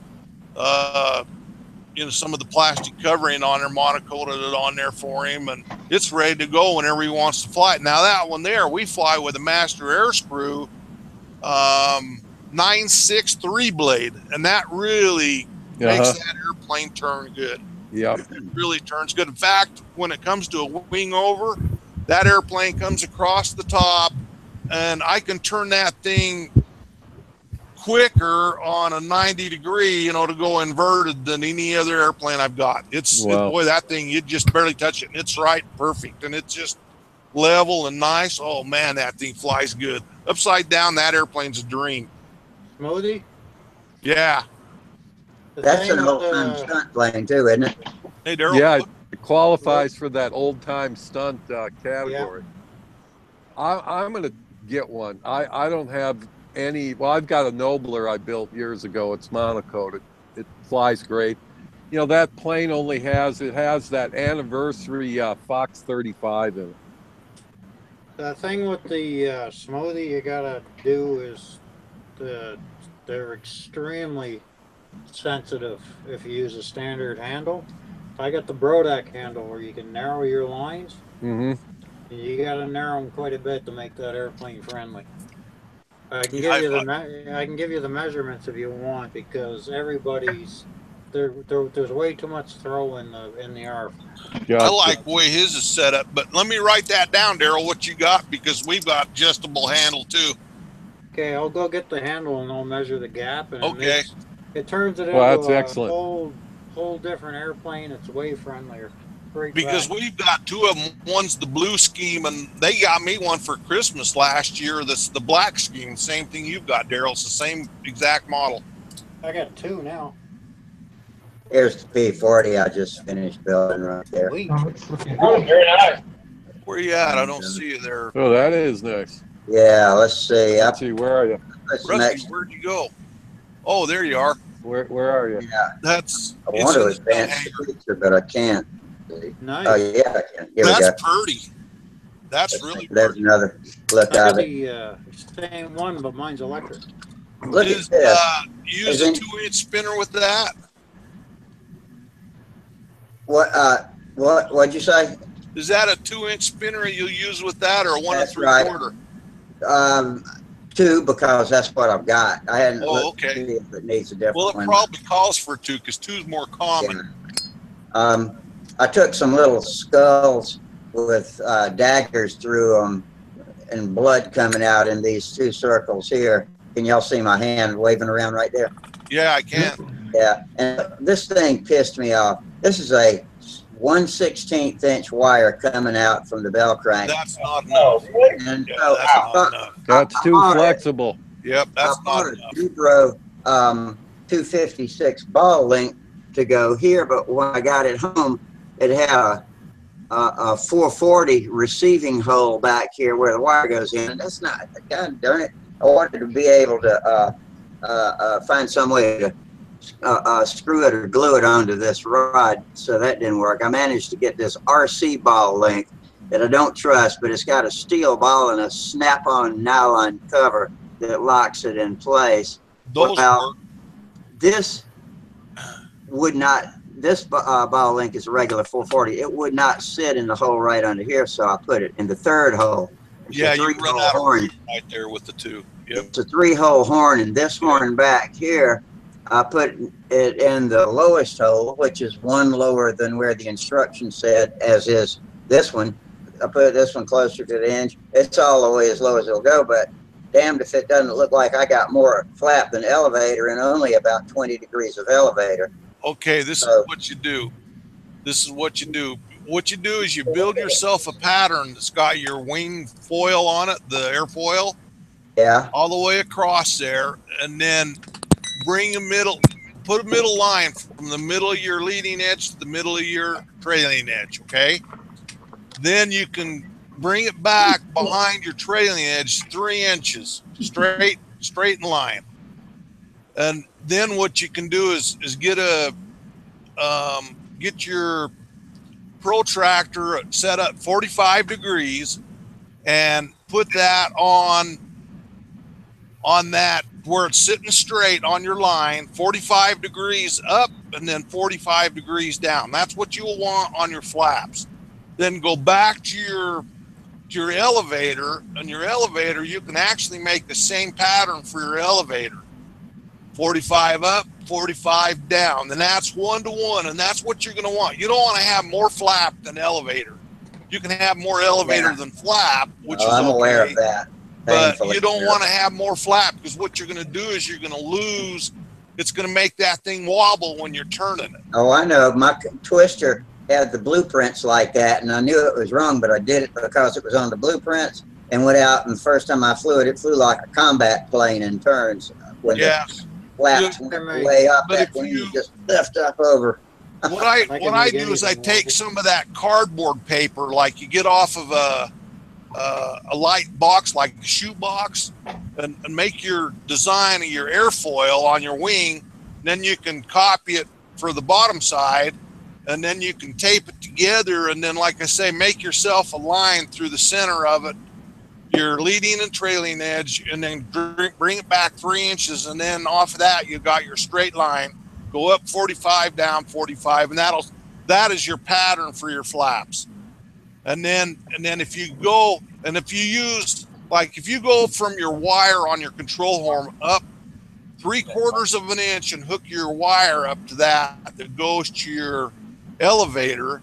If you're 3/4 of an inch down on that horn, that's 1 to 1, and that'll be 45 and 45. Works out every time. All right. Okay, I got my handle here for the smoothie.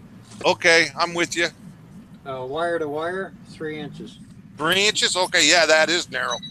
It actually needs to be that way. It's okay. Those things are stupid responsive, and the throw is way too high on. Yeah, mine is set. It's got to be at least 4. Because I got there's another fellow in our club. Actually, I ended up buying his airplane yesterday. He's got the same one, and he's a very experienced pilot. He said, wow, he said, that thing's way too sensitive. So I had Bruce fly mine, this guy with a basement full of trophies, and this is what we came up with. Yeah, you know what, Daryl, I was telling Sparky that you're flying with some really good, talented flyers up there. I was watching some of their practices you posted last week. Those guys can fly. Oh, those Canadian guys are good pilots. Holy smokes. That's what Sparky was saying about the Canadians tonight. Yeah, I'm not near that good. I don't fly that good. You know what's weird is how do those guys get all that time to fly with all that winter you get up there where, you know, Charles can fly all year long. That's the same way with you down there, Terry. You guys can fly all year. They just replaced their wheels with skis. Actually, I do have skis for one of my planes, yeah. I see old school. Yeah, see, Daryl's, you're up above me. If I was to go like 10 hours north where I live right now, I'd probably be in your doorstep. Yeah. Hey, Steve. Hey, how's it going? Oh, there he is. There you go. I wish you guys could be here in the winter when it's like 50 or 60 degrees at sea level with that high density cold air. Man, you can't believe how these planes fly. Well, I was Wow. thinking, you know, I need to take a trip in the middle of January and go down and visit Charles, do some flying No, down yeah, there. you come see me. You come see me and fly at sea level with cold, damp air. It really is good. A lot of I left lifting on Nova those things. Scotia because of the cold damp. Well, air. in that cold air, them engines run good. Yeah. Yeah. Plenty of horsepower. I like California cold myself. Yeah. It's not as humid. That's Yeah, where it's not near as that's humid. where I was thinking. Go down, visit Charles for a few days. Yeah. I got better fishing. You could take them out for a gourmet supper at McDonald's. I want to tell you something. When I came home from the contest, Yeah. my daughter goes, how did you do? Until I got 4th place. Now she's how old are you, Tatiana? She's 10 years old.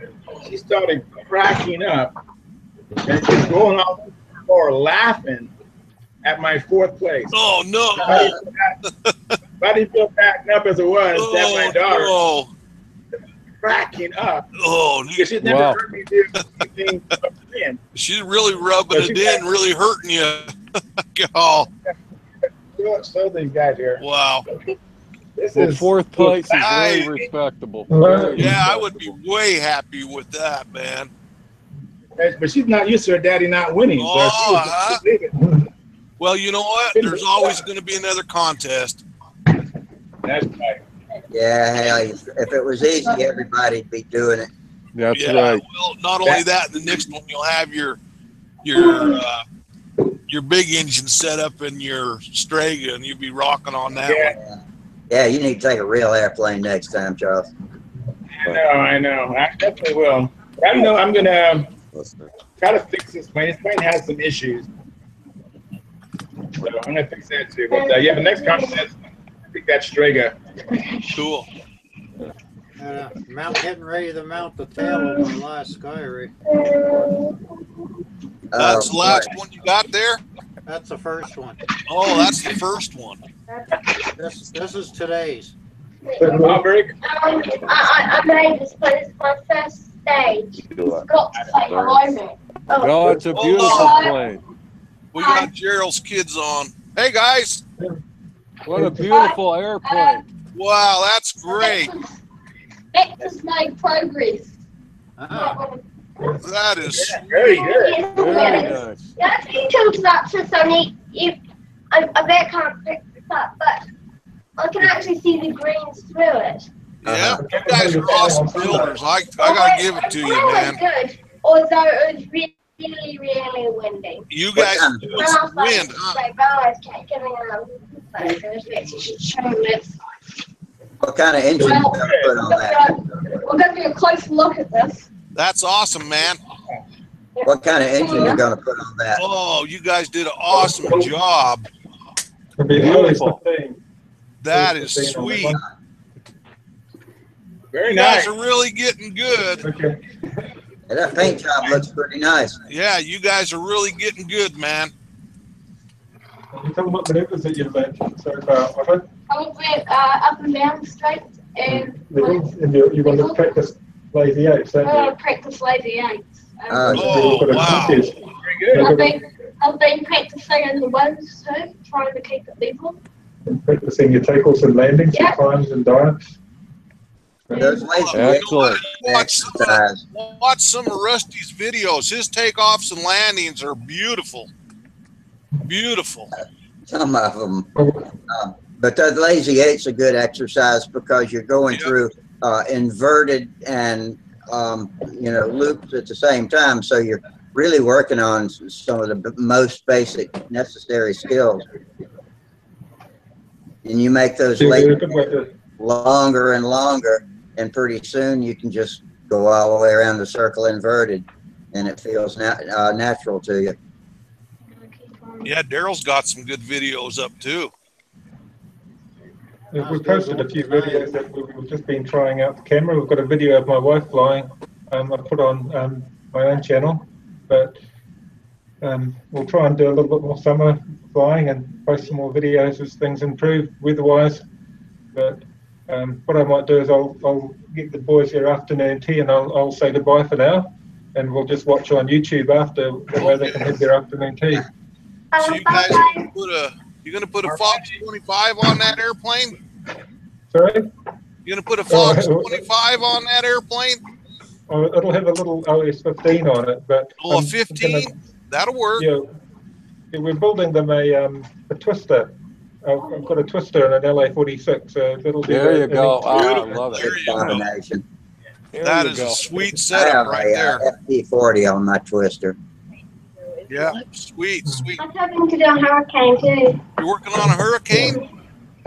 Yeah, you're keen to do a Yeah. scale model, aren't you? Yeah, and I thought I could especially put on a holder because I want to do a hurricane like Roald Dahl's. Roald Dahl, yeah, he's the children's author who flew a hurricane during World War II. And Max wants to make a model of the hurricane that Roald Dahl flew.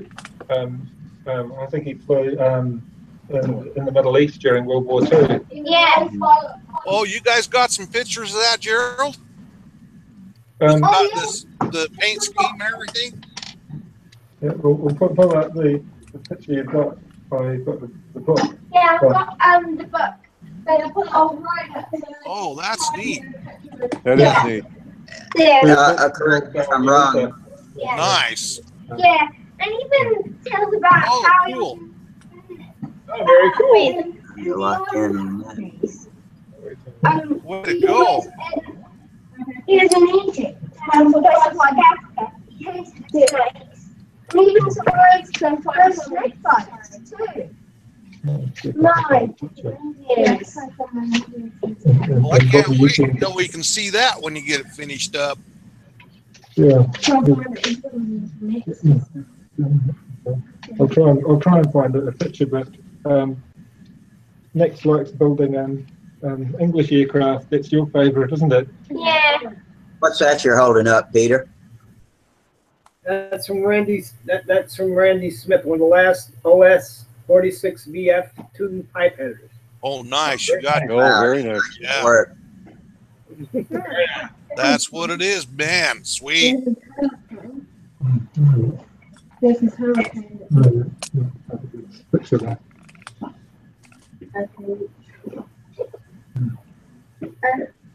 Well, I'm sure glad you guys are having fun flying. Yep, that's the baby right there. Oh, that's cool. Signed. Yeah, hold it. Okay. Very nice. Nice. Hold it up one more time, Gerald. Can you hold it back up to the camera one more time? Let me get a closer look at it. I just lost the page. Oh, sorry about that. Listen, correct me if I'm wrong. The Hawker Hurricane was slated to replace the P-51 at the end of World War II. Is that the story on it? No, it was way before the Spitfire. They were flying that in 39. Yeah, it was the Hawker Hurricane, and then the Spitfire, and then the Mustang was built to escort the bombers all the way into Germany and back. Yeah, okay, I was mistaken. I must be thinking of something else. Yeah, the Hurricane was a partial. It was one of the first monoplane fighters the English flew, and I think they went into service in about '36. Yeah, so it was quite an early. Wow, I was early way fighter. off. Yeah, it must have looked like what I think advanced at the time, because also there's the BT, and that looked very advanced for the time too. There have been things like in the 1930s, like still in that era of the fragile or canvas, like held by matches and chewing gum kind of planes. Yeah, well, Roald Dahl flew a Gloucester Gladiator before the Hawker Hurricane, didn't he? The Gloucester Gladiator was a biplane. Yeah, it was one of the last biplanes to be flown. Yeah, it was one of the few biplanes in World War II. Yeah, and Roald Dahl also shot down 5 planes. And the good thing was that he was an officer, so he got to do all the fun with shooting down planes and all that. But it must have been terrible under heat. Yeah, and then he got to be an ace shooting down 5 airplanes.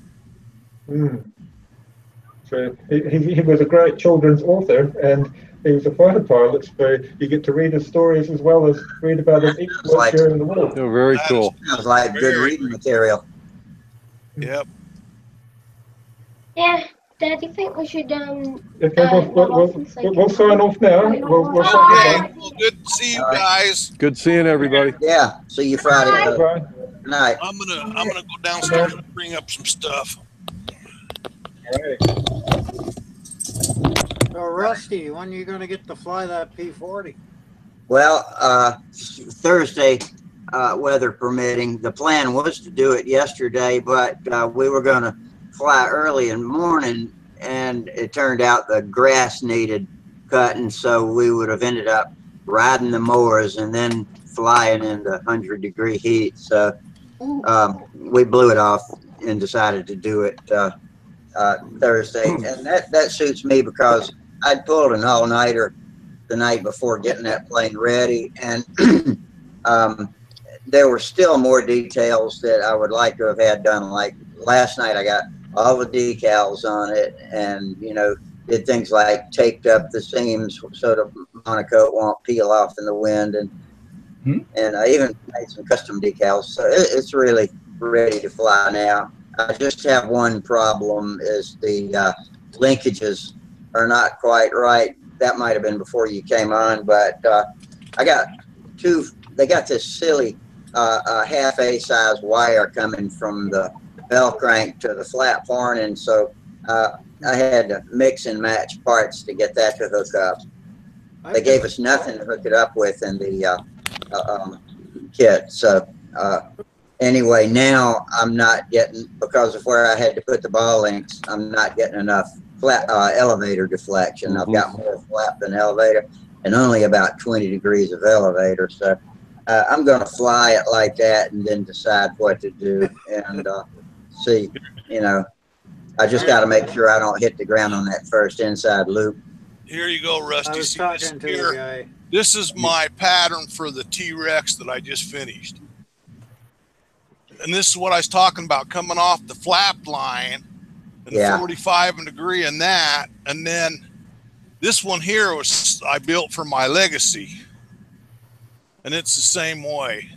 And then what I did was back here, this is for your elevator. So you've got your stabilizer here and then 45 back here for your throw on your elevator. Now, two purposes that'll do for you. One is it gets you, if you want a one-to-one throw on your flaps with your elevator, which I have here on my Legacy, it'll do that. But also what it does is when you're setting up for zero, for getting your control rod length.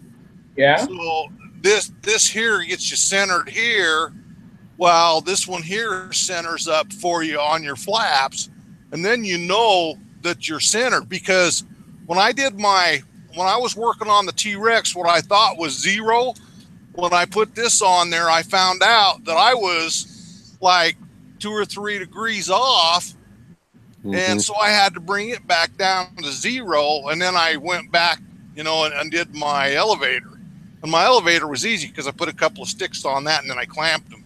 But when you have a great big thick airfoil like this, you can't get that down there to where it'll hold a zero without having a pattern like that. It works really good.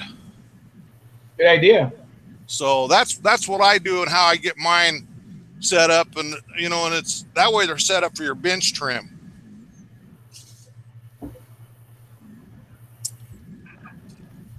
Do you set all of your planes at 45 on max throw? I do. And you usually, somebody was saying, well, you usually only use about 30% throw. Well, it's nice to have a little extra when you've got an emergency. Yeah, if you ever needed it, it's there, and most likely you will never need it. And it's not hard to set up an airplane where you have that throw. And like on your horn coming off your bell crank on your flaps, if you go up 1 inch and hook your control rod up to that, if you're using a 4-inch bell crank, and then 3/4 is for your rod going to your elevator, and then you go 3/4 down on your elevator, that gives you a 1-to-1 throw, and it works. I don't know, it just works. Yeah. Sometimes problem I've with set up to where I have a little more throw in the elevator, but I found that myself, 1-to-1 is just works. Yeah. It works good. So that's what I've stayed with. The twister, I agree with you. 1-to-1 by design. The fancy twister is anyway. So when I get control rods, or I mean control horns, I get them where you have a hole. Usually they come half, 3/4, 1, and on your you can get them closer spacing than that for your elevator, but I still like to go with the 3/4 hole back there. Mm-hmm. Yeah. Well, mine's only, the problem with mine is it's only a 3-hole horn, and it could go lower, like those, I don't know what brand they are, but those nylon horns with a long row of holes about 1 1/4 inches tall, 1 1/2 inches tall.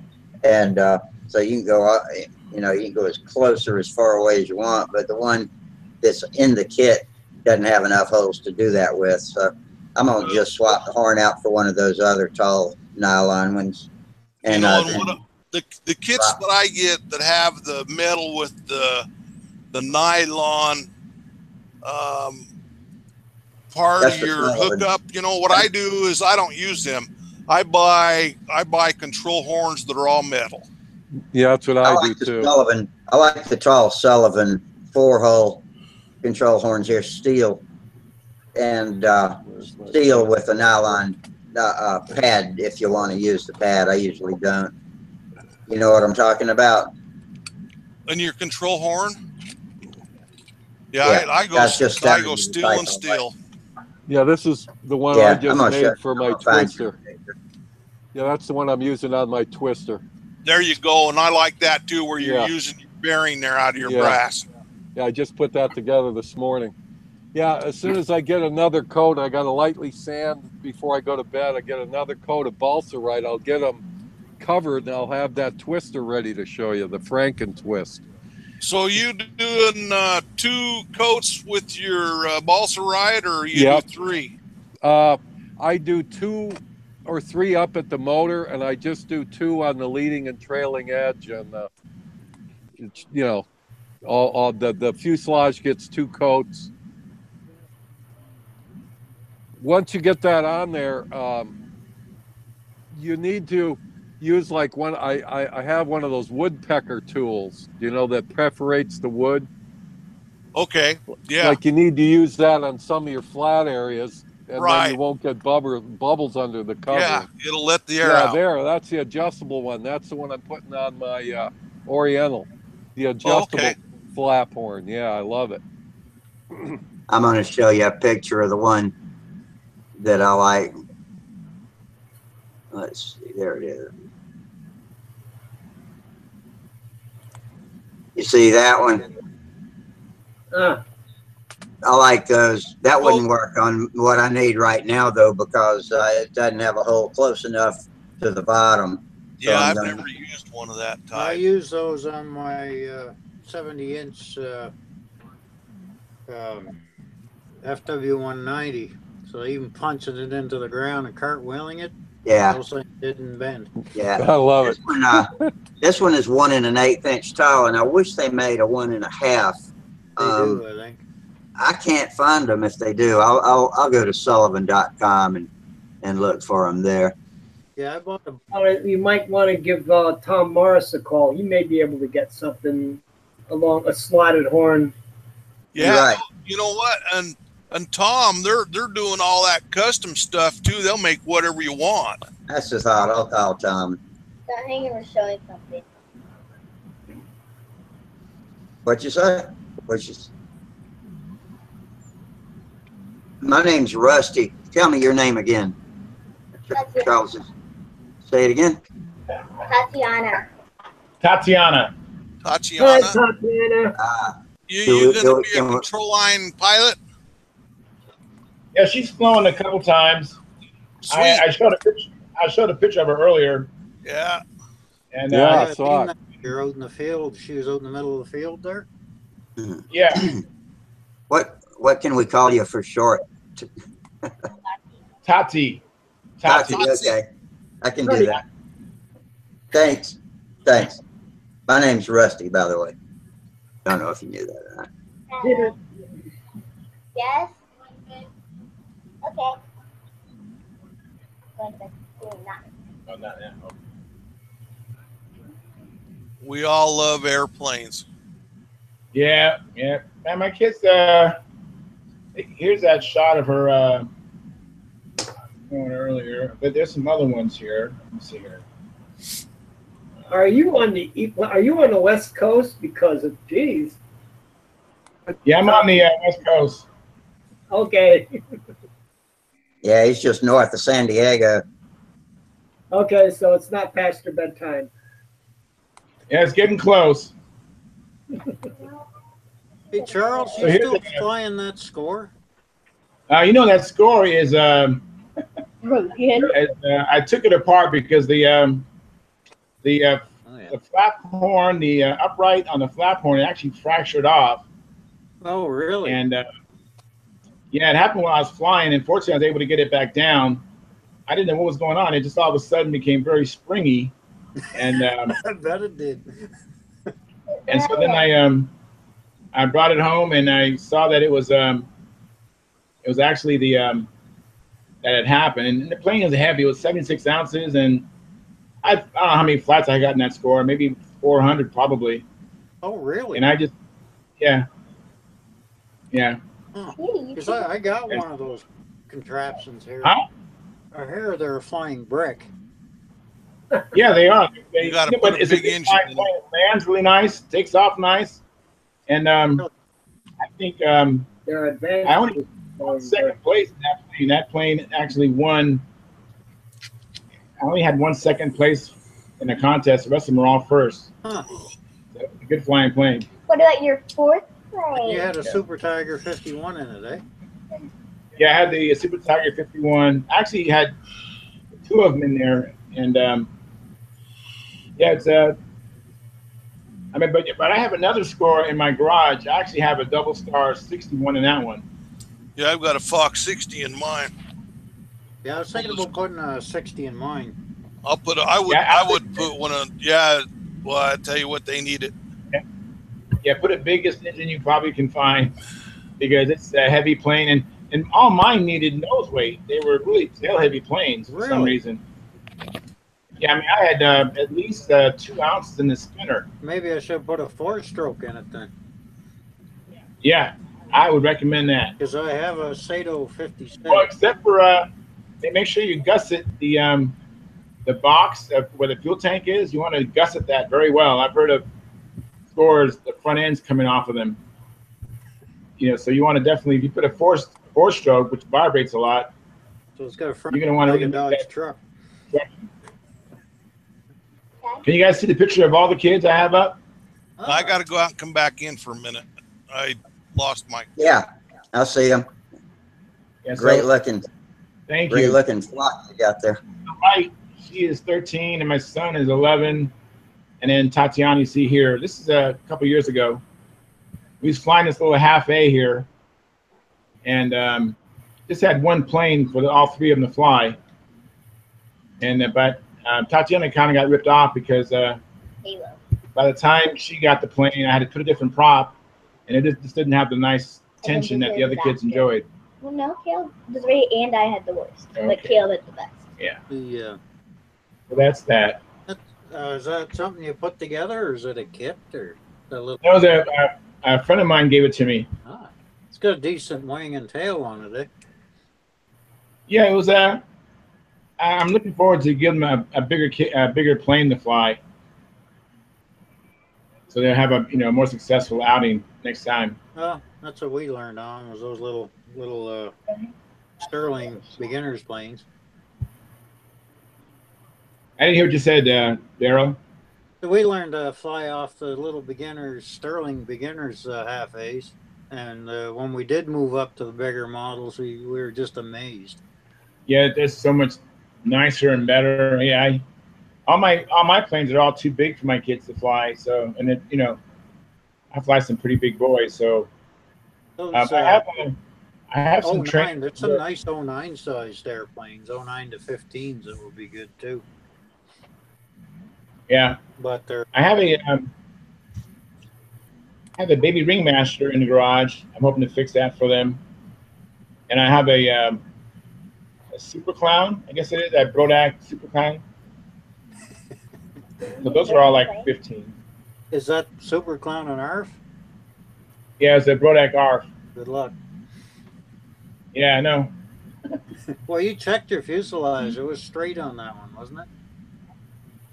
I haven't. Actually, it was my friend's. He got tired of it and gave it to me to help my kids fly. So I'm gonna go through it, make sure it's all right. But there's a lot I got to do to that plane. Got to get the flaps glued back in and all kinds of stuff. But it'll be good for a trainer, hopefully.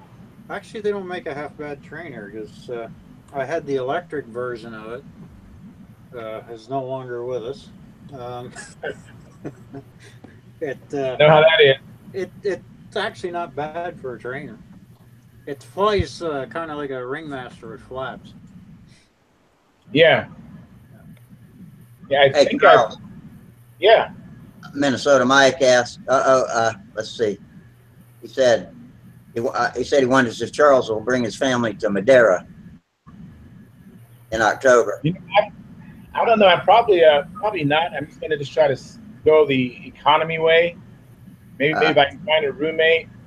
I heard that the Minnesota Mike. I heard that the Hampton is sold out, so I'd probably be looking for a roommate. Mike says there's a twister kit in it for you if you come. That'd be good. Ask him if he has room for a roommate. I'll just come myself. I don't know. You might not get a twister kit. You might get an old busted PT-19 or something. Oh.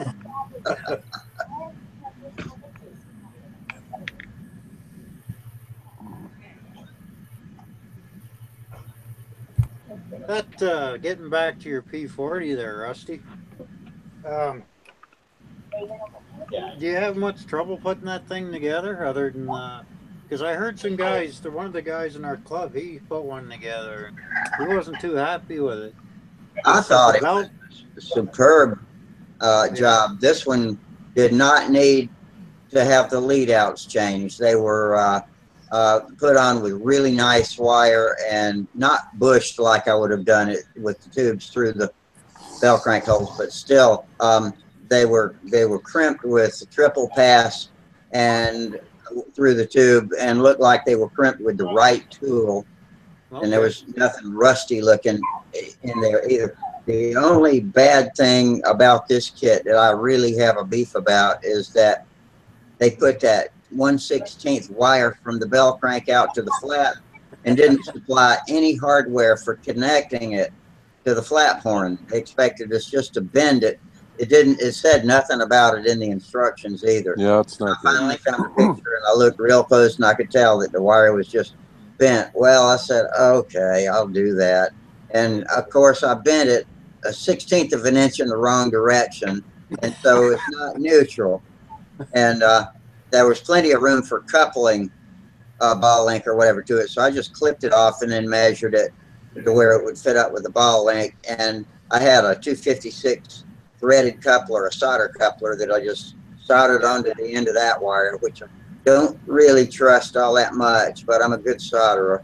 And then I didn't have I had a ball link that I thought was going to be, it was called a 256 Dubro ball link, but the receiving hole in the end of it for the rod's 440. I didn't know that when I bought it. So now I got a 256 coupler soldered on to the end of this rod.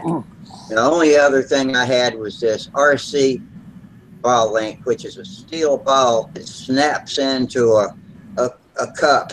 Yeah. I don't know why they send them not already put together, but it's really tight. So it's got strength, but it ain't made for pulling 10 G's at the bottom of a turn time after time after time. And it's 256 hardware, which you don't put on 35 size planes anyway. All right, so that was one thing that I had a beef about. It made me go to all that trouble.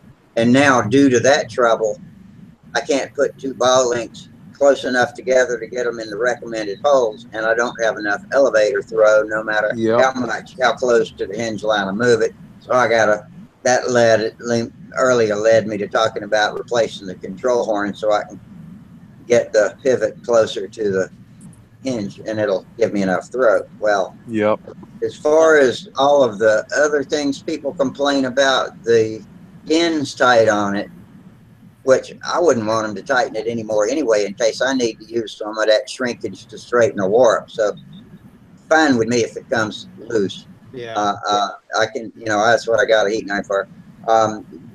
It does have a better overlap where the covering meets in the front, and why it's still in the front of the lead edge, I don't know where it overlaps. So usually, a lot of times they just came together like this, but this is overlapped about 1/4 of an inch on each side. Let me see, hang on, I got a lock on that baby. Okay, I'm looking. Oh. Heavy duty ball links, yeah. Yeah, that's what I'm using. Well, that'll work fine, man. Those are great. Same thing. But to answer your question, I didn't find anything else about that kit that wasn't extremely good. The fuselage was dead on straight, no twist, no warp. The wings appear to be straight, and all of the cutouts, like the wing saddle, fit the wing as perfectly as I've ever seen. I did have to put some shims in around the front curve, but other than that, it was fun. And the last thing that I'd complain about is it gave you CA hinges instead of real hinges. Oh yeah. No, mine are going in the garbage. Yeah, I didn't even get instructions with mine, so that's kind of why I'm asking you the questions. And I was talking to a guy who put one together, and he said his had a 3-inch bell crank in. Mine's got a 4. Yeah, they're supposed to have a 4. Is it a Brodak that you're talking about? That's the only. Yeah, that's what I figured. Brodak P40. It must be a different generation. But I've heard good things about every generation of the P40, and one I've got is, of course, the newest generation. Yeah, mine's one of the original ones. Yeah. Bob Zambelli did the development on that plane, and then Wayne's got the prototype. He gave it to Wayne. It's a good flying airplane. I've seen them. They're nice flying airplanes. One thing Wayne did to his is just like mine. He couldn't see it against the trees, on the backdrop of the trees, because of the camouflage, and so he painted invasion stripes on the side of it and on the vertical fin. And so I fly out there at Fort Jackson sometimes, and the trees would hide a camouflage plane, so I might do the same. There you go. Yep. Yeah, I believe that now. I believe it. If I get a chance, I'll take that control horn before we fly, but I might just leave it like it is for right now. It's a pain in the ass because the screws are glued in. Wow. Yeah, I was looking to put another one together tomorrow. I got a couple of ARFs there. I'm just trying to figure out which one. It took me 3 weeks to put this one together. That's a record speed for me. When you showed us that, I tried to find my wrecked blue Sky Ray, because that reminded me of it. If I find that picture, I'll put it up. It's a mess. Yeah, there she is. I remember you get building on that plane on a video, didn't you? That was the one I watched. That was the one I watched you put the glue in with the soda straw. Was this one, or it might have been that silver and blue one I did, the beginner Sky Ray? Yeah, oh, no, that was a Flight Streak. Maybe it was. I did a couple of videos with the straw and the straw injecting the glue. I think that was an old RCM trick. Mm-hmm. Yep. Works good once you get the knack. Yeah, it does. That's it, man. I've used it for years. It's just the way to do it. Oh, it gets the glue right into that hinge slot. Yep. And I like to see a tiny little bit ooze out when I push the hinge. Do you put some on the hinge too? No, you don't need to. Just in the slot usually. Yeah. I put a thin film on the hinge as well, just to get it in those little holes. Through the holes, yeah. Oh yeah. Pins once it's in there, just to guarantee it's in there, but just Yeah, very because it thin. can cavitate and not go in the holes when you push it in. Yeah. But something you're pushing it in, sometimes you'll squeeze a little out, I'll pull it out, wipe it off, go in Yeah. again. And you got Vaseline on the hinges or something like that I too. put a little drop of Ballistol on the hinge, and then I butterfly the hinge, and then I put it on paper towel to suck up the excess because you don't want it on the blade. Yeah. No. I always wash the tabs or clean the tabs with acetone after I put the Vaseline on. Yeah, I don't nice know. sand. See this? What I do is I turn around and I give it a little cut on each side of the hinge. Yeah. Bend it. Bend it down, run it by the hole on one side, and bend it up on the other. So there's two little teeth at the end. So when you put it in, the teeth, the nylon grabs into the balsa and doesn't pull out. That's a great idea. You're making a barb, actually. Yeah, that's great. But that's something you do just before you glue it, right? Yes, absolutely. You don't want to be trial fitting with them teeth. No. Guys, if you notice, used to do, you see right there, I used to pin the hinges with a round toothpick. Yeah, RC guys, I do that all the time. My Cardinal, I flew it for a couple of years and it was already a decade old. And one day I noticed that the flaps came loose and there was no glue on the flap. Somebody had put that thing together without, I think they glued one side. But not a one of those damn flap hinges was glued. And it had been held by friction all this time. And on Stunt Hanger, just the other day, I read where somebody got an ARF and he thought his were glued in and they were just press fit. And somebody warned him about that and he checked it. And sure enough, they weren't glued. So that's what happened to mine. That's how it got. So I just drilled and put toothpicks in every one. Yep. Sounds like you used up all your luck in that one. Hey, Daryl.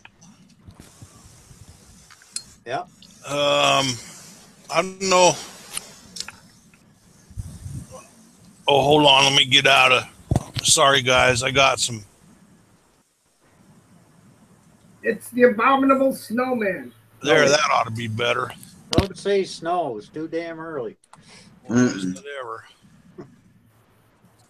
See if you can pick this up. This is my cord's a little longer, but I won't be able to see. But there's who was asking about the score?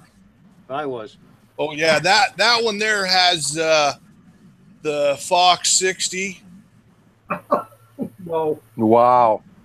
And that there's my I can't think of the Legacy. That's got a Fox 60. The Eagles, they're the early Eagles. No, those are nice motors. That one there is my. They both have mufflers. That one there is my Magnum. That one's got the tongue muffler on it. That one there. I've got another one of them to build. So you have a new Magnum in the box? Yeah, I do. Oh, you lucky son of a gun. Yeah, I love those. They're heavy, but they're nice planes. I want it. The Sig Magnum? Yeah, that's a Sig Magnum. Now that one there, I had a chance to get my mix down about 60, well, I mean about 70 ounces. That one's 80. But it flies good. I'm telling you what. A lot of wing area. It's amazing. I accidentally killed the YouTubers and trying to get them back. Yeah, I'll have to get this all set up where I can get in my other bedroom back there and show you my rack with all the other ones set up in it. Wow. I've got a bunch of other airplanes in my back room that I can't even get to right now. That's why I'm glad I used my iPad for this. I can go anywhere with it. Yeah, that'd be sweet. Yeah, it's proved to be a useful little rig. Yeah. Well, I guess tomorrow if I fly, I'm going to be flying. Yeah, that's my Magnum, my Sig Magnum. I want another one. That's pretty. That's that is a beauty. Plane, eh? What kind of motors you have in it? Super Tiger 51, the new version. Oh, nice. Yeah, I nice heard a lot motor. of good things about them. I want another. Yeah. You know, Oh man. what happened to that airplane? I was transporting it home from the flying field in the back of my convertible. I got home and I realized the longer in the back of my convertible. I went back down on I-75 and just found bits and pieces of it and the motor, and that was it. Oh man. Oh my goodness. Oh, how terrible. The back of the car. Wow. Oh, man, that's terrible. Super Tiger 51, the new version. That would suck, man. Wow. Yeah, you hate to lose a plane, but that's terrible. I want another. Yeah. Markham Park in Florida, up on I-75, going back home. I turned around, packed everything up. Next thing I know, it wasn't in the back of the car no more. I forgot to secure it with the seatbelts. Yeah, I get down to Markham Park. Where are you living now? West Palm, a little bit north, off of Beeline Highway, by PGA. All right. Well, I'm up in Tequesta. Okay, we're neighbors. So where are you flying your control line? At Lake Worth? Like I said, right now I don't have anything completed. I have my RSM Pathfinder that I'm finishing off, but so far I'm not flying anywhere at the moment. Well, I'll tell you what. Just get a hold of Rusty or Sparky, and they'll give you my number. I don't want to give it out now, but you can call me or email me, and I've got places that I can fly. I mean, there's I don't know how to explain it. I'm friends with a lot of people that have certainly a lot more money than I do. Well, yeah, you have David Toth and those guys up in Stewart. Yep, yeah, I know. Well, I fly up at the park there too. That's a nice park. You know, but they have the muffler rule up there, so I'm kind of a rogue. I mean, I've got tongue mufflers and I'll put them on, but some of my planes, I've got the old McCoys and the old Fox motors that, you know, I'm not going to put a strap-on muffler. I'm not doing it. Oh, yeah. So I just fly something else. I mean, I got mufflered planes, no problem. I'm going to hurl this. Oh, very nice. There's an old Fox right there. Yeah. Hey, I love them. I like the coffin back 40s. I mean, those are little monsters. Those are monsters. I'm putting one of those in my in my Twister, and I had it in the Twister before it, and you know, I dug all the dirt out of the motor and replaced the needle valve, and it's good to go. That's a nice one too. You notice that's an OSLA remote needle valve on it. Yeah. Yeah, you got that's the all remote right. on that one. Not a big deal. So have you flown with the guys in Stewart at all, or have you gone up to watch them? Not yet, not yet. I've only been in Florida since July 21st. Oh, yeah. Nice guys, all real nice guys. You know, I've never really met anybody in modeling that hasn't been nice. Anyway, so I think it's from ingesting sawdust over the years. It's gotta be, yeah. You're smelling all that paint. Something. You know, I used to read the article in RCM, Sawdust Factory. I know you guys know who I'm talking about. Great guy. Designed a lot of nice airplanes, like the Kitty Wake and different things. Just, yeah, the Balsa Dust Factory. Man, I just love it. When I get depressed, I cut wood and shape wood. It just makes me feel good. RCM, man, that goes back. Yeah, it was a good magazine. Yeah, it was. That's when they used to have modelers. Yeah. Yeah, before all this ARF stuff. Well, I mean, yeah, I don't know. I'm not, you know, hey, I'm it gets people flying that don't have time to build, but that's right. I don't know. It there's goods and bads of it. Yeah. Well, the thing is, though, like a fellow was looking at an ARF I had, and he chose not to buy it simply because it wasn't already hinged. And I said, "Are you serious?" Oh, that's crazy.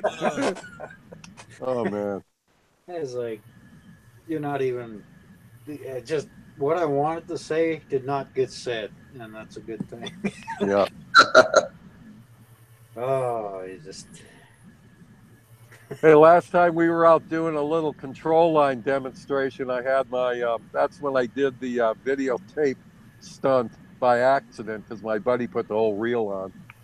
There were a bunch of kids, and we really got some guys interested. And there's some people who are, oh, they, you know, a couple people bought some ARFs in there. I guess they're getting them going and they're headed to Stewart. But the kid came and asked me, he goes, what's the app for that? I said, what? You know, I know what an app is, but there's no app for U control, is there? I don't think so. I think there is. There could be though. Well, there is hey, Sparky's created. He's one creative guy. Maybe we need to do an app. Yeah. You can charge $1 for it or something. Link them with your Brodax. year's too late. Your year's too late, Terry. It exists. Oh, it does. It does. And it was originally some sort of interface box that you plugged into your PC. And it had a handle on wires, and you could fly a sim. Wild. Actually, you guys do it like this. I do it sideways. Yeah. But, yeah. And that's not exactly what he had in mind when he said app. That's wild. That is wild. But they look for that instant gratification, you know. They got to have it like that. be a lot You know, cheaper than what I've been doing for airplanes. That's for sure.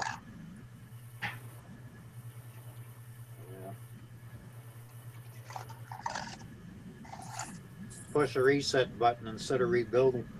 I hear you. Well, I'm gonna have to make some mounts for these two tails, I guess. See, I had something terribly interesting I was going to show you guys, and then I botched up the YouTube page and spent the next 15 minutes getting it back and forgot what I had. It was so great. Well, just getting old, great. Ginkgo biloba. It'll come back to you. That's what they say. I heard it on TV. Yep. My wife's got me on it. What does that tell you? God bless it. She plays them out. Well, we'd have to know you before you started on it, so we'd have a baseline. We'd know whether you had improved or not. Yep.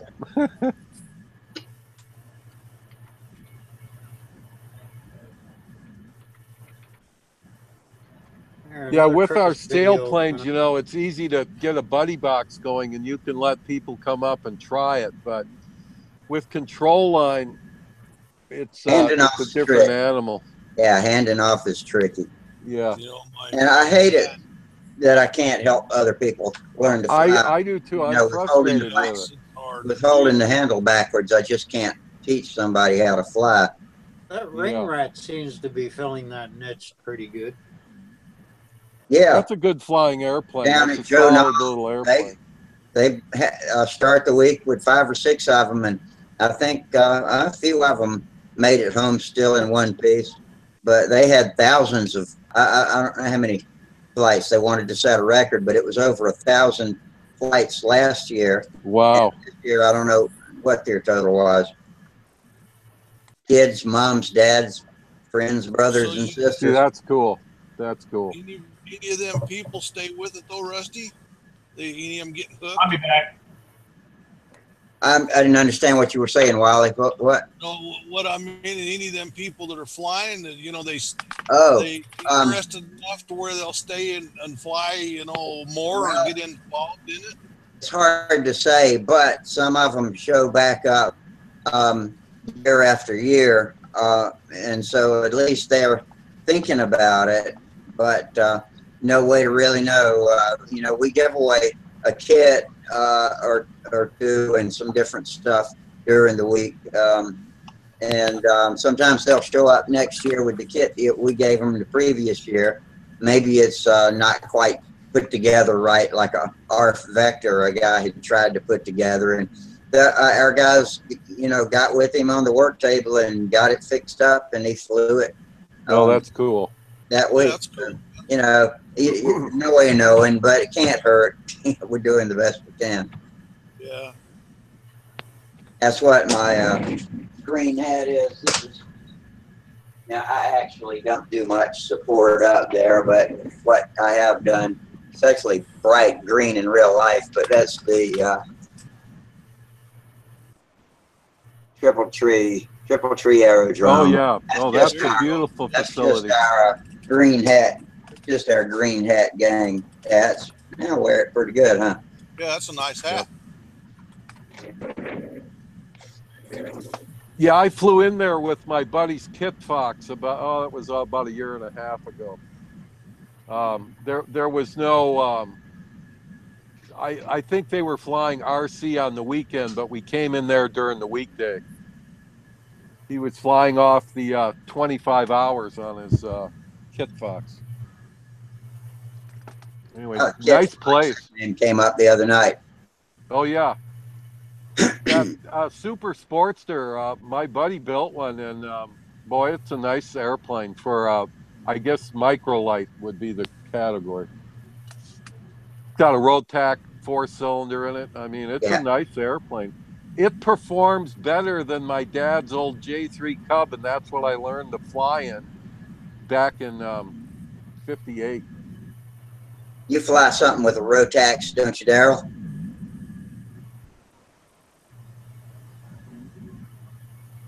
Got your mic turned off. Yeah, I can't hear him. Yeah, I got a 503 Rotax on my plane. Yeah. Oh yeah, excellent. Yeah, that's it. Nice. That was one of the first videos I watched of you years ago. Was you working on a Rotax, changing carburetors, and you were having carburetor problems. What kind of airframe do you have? It's a Bushmaster. Oh yeah, excellent. Silver Bushmaster. Yeah, so you got skis for it for the 9 months you don't have wheels. Yeah. Look at that. Actually, Look at that Thunderbolt behind him. That's I love Thunderbolts. Yeah, I love it. That's a beautiful flyer. Is that a top flight? Yes, it is. Yeah, I've got one as well. Mine's just ready for paint. I just finished the glass work on it. Did you build yours, or is it an ARF? I didn't assemble it. It's an ARF. And the guy who put it together, he belly landed on a maiden when the engine quit on takeoff. And did some damage to the belly under the wing there. A little bit forward of the wing. That should be easy repair. So I had a DLE in it? But no, it's got a Zenoa G62 electronic ignition converter. Yep. That's a decent motor. Beautiful. And but the guy to him the airplane was ruined, so he's put up for sale for a price I just couldn't refuse. So. Wow. Well, that's a good flying airplane. Oh, I haven't flown mine, but I did put together a couple ARFs for friends, and then I went and bought the kit. And when I got the kit from Top Flight, it was the bubble top, because the ARF was the one I wanted, the Razorback. So I had to end up buying the Razorback canopy. All the wood's in the kit. Yeah. But I did buy the Razorback canopy, and it's done. I just finished the glassing on it, and then I've got the Robart electric retracts, and I'm really impressed with those. Yeah. I've used Robart in the past, and I like their retracts and mechanicals. The pneumatics. Yeah, hold the pneumatic. Yeah, but I've never had anything install so easily and have so much adjustment. And with the little unit they have, their little regulator, the orange little regulator for the gear that plugs into your receiver, you're able to come off that with smaller servos for gear doors and stuff. And all the timing is all adjustable and built in. It's just really nice. You can adjust them to come down just like the real deal. Yeah. Correct. Yeah. You That's can with cool. the Good air, but skill. it's not near as easy as electric. Yeah, the electric is just full. You can with the air too. I did with the pinching of the lines and all that Yeah. stuff. Well, they got a little regulator that's a Yeah. real sweet pain in the ass. Yeah. Oh man, I've got a couple in a little drawer over here. If you want them, I'll send them to you. Yeah, I bet you do. Most guys now use wheel collars and they use the Yep. Yeah, That's works it. way That's the better. line pinch. That's how I do it. Yeah. Yeah, I But still hey, got a I've couple I've planes made with up a few pneumatics. swear words working with that Rover. Yeah. Yeah. Actually, Bruce in our club, he's got a control line twin. He's finishing up. He broke in the 2 engines today. It has retracts. Neat. Yeah. And Well, I saw Bob Hunt's electric, and I've flown a lot of electric sailplanes and those hotliners and stuff, and I'm just done with electric for a while. I mean, I've got probably a pile of about $1,100 worth of batteries. yeah. And I got a guy that'll go through them and separate all the bad cells. And believe it or not, he's able to give me some packs back that function for at least 60 or 70 flights. Yeah, But I'm trying done the with it. electric and the control line. Yep. So But far, so good. I've got a I use- Sato 63 cylinder for my P47. Nice. And I just got the Coleco exhaust for it. So I'll have that on, and then maybe I'll have it on by Friday. I'll do a show and tell with it. Yeah, that'd be awesome. I'd like that. But I got want the to get same it on a engine test with the stand and get it running. I got one of those too. Mine's a gasoline. Yeah, mine's gas too. Love Yeah. it. I thought about yanking this G62 out and sticking that in there. I'm telling you, I would go with the radial. Tom Hintz out of Wisconsin has some real nice videos, and he has the Top Flight ARF that he puts he flies it, I think, with the DLE, and then he puts the Sato 3-cylinder 60 in it. I think I saw that. So will you put a jack extension on yours to set your radial back a little ways? I used, when I ordered the engine, of course it comes from Horizon. I told the guy, he says, what airplane are you going to use it in? I said, a Top Flight P47. And I was going to tell him what standoffs I need. He said, you need these standoffs. So it was like $11. That was it. Came with mounting hardware, the bolts, everything. Yeah. Fit perfect. And Tom Hintz had a really good tutorial on how to locate all of your holes for like spark plugs and exhaust things on a cowling without drilling a bunch of test holes and stuff. Get it balls on perfect first time. I just posted a link to Gerald's wife's YouTube of his wife flying. If y'all are, I'd love to see it. YouTube's Yeah. open. Really? I can. If y'all all got your YouTubes open, I can. Okay, but we've got a chat over here too. I'll post it. Or if you can put it up on this channel, we can watch it. I have to shut down here to watch it. I can, if it's up on YouTube, I'll find it. I just posted it in the video chat link and the YouTube chat. Oh, very good. So you can get it in either one of those places. Very cool. I'll watch it later. Well, you're good with the technology. I keep forgetting we've got our own chat box. I don't know why we would need one, but for things like that, I guess. That's the thing is, it works good for your links. This lists everybody that's joined and left since we got here too.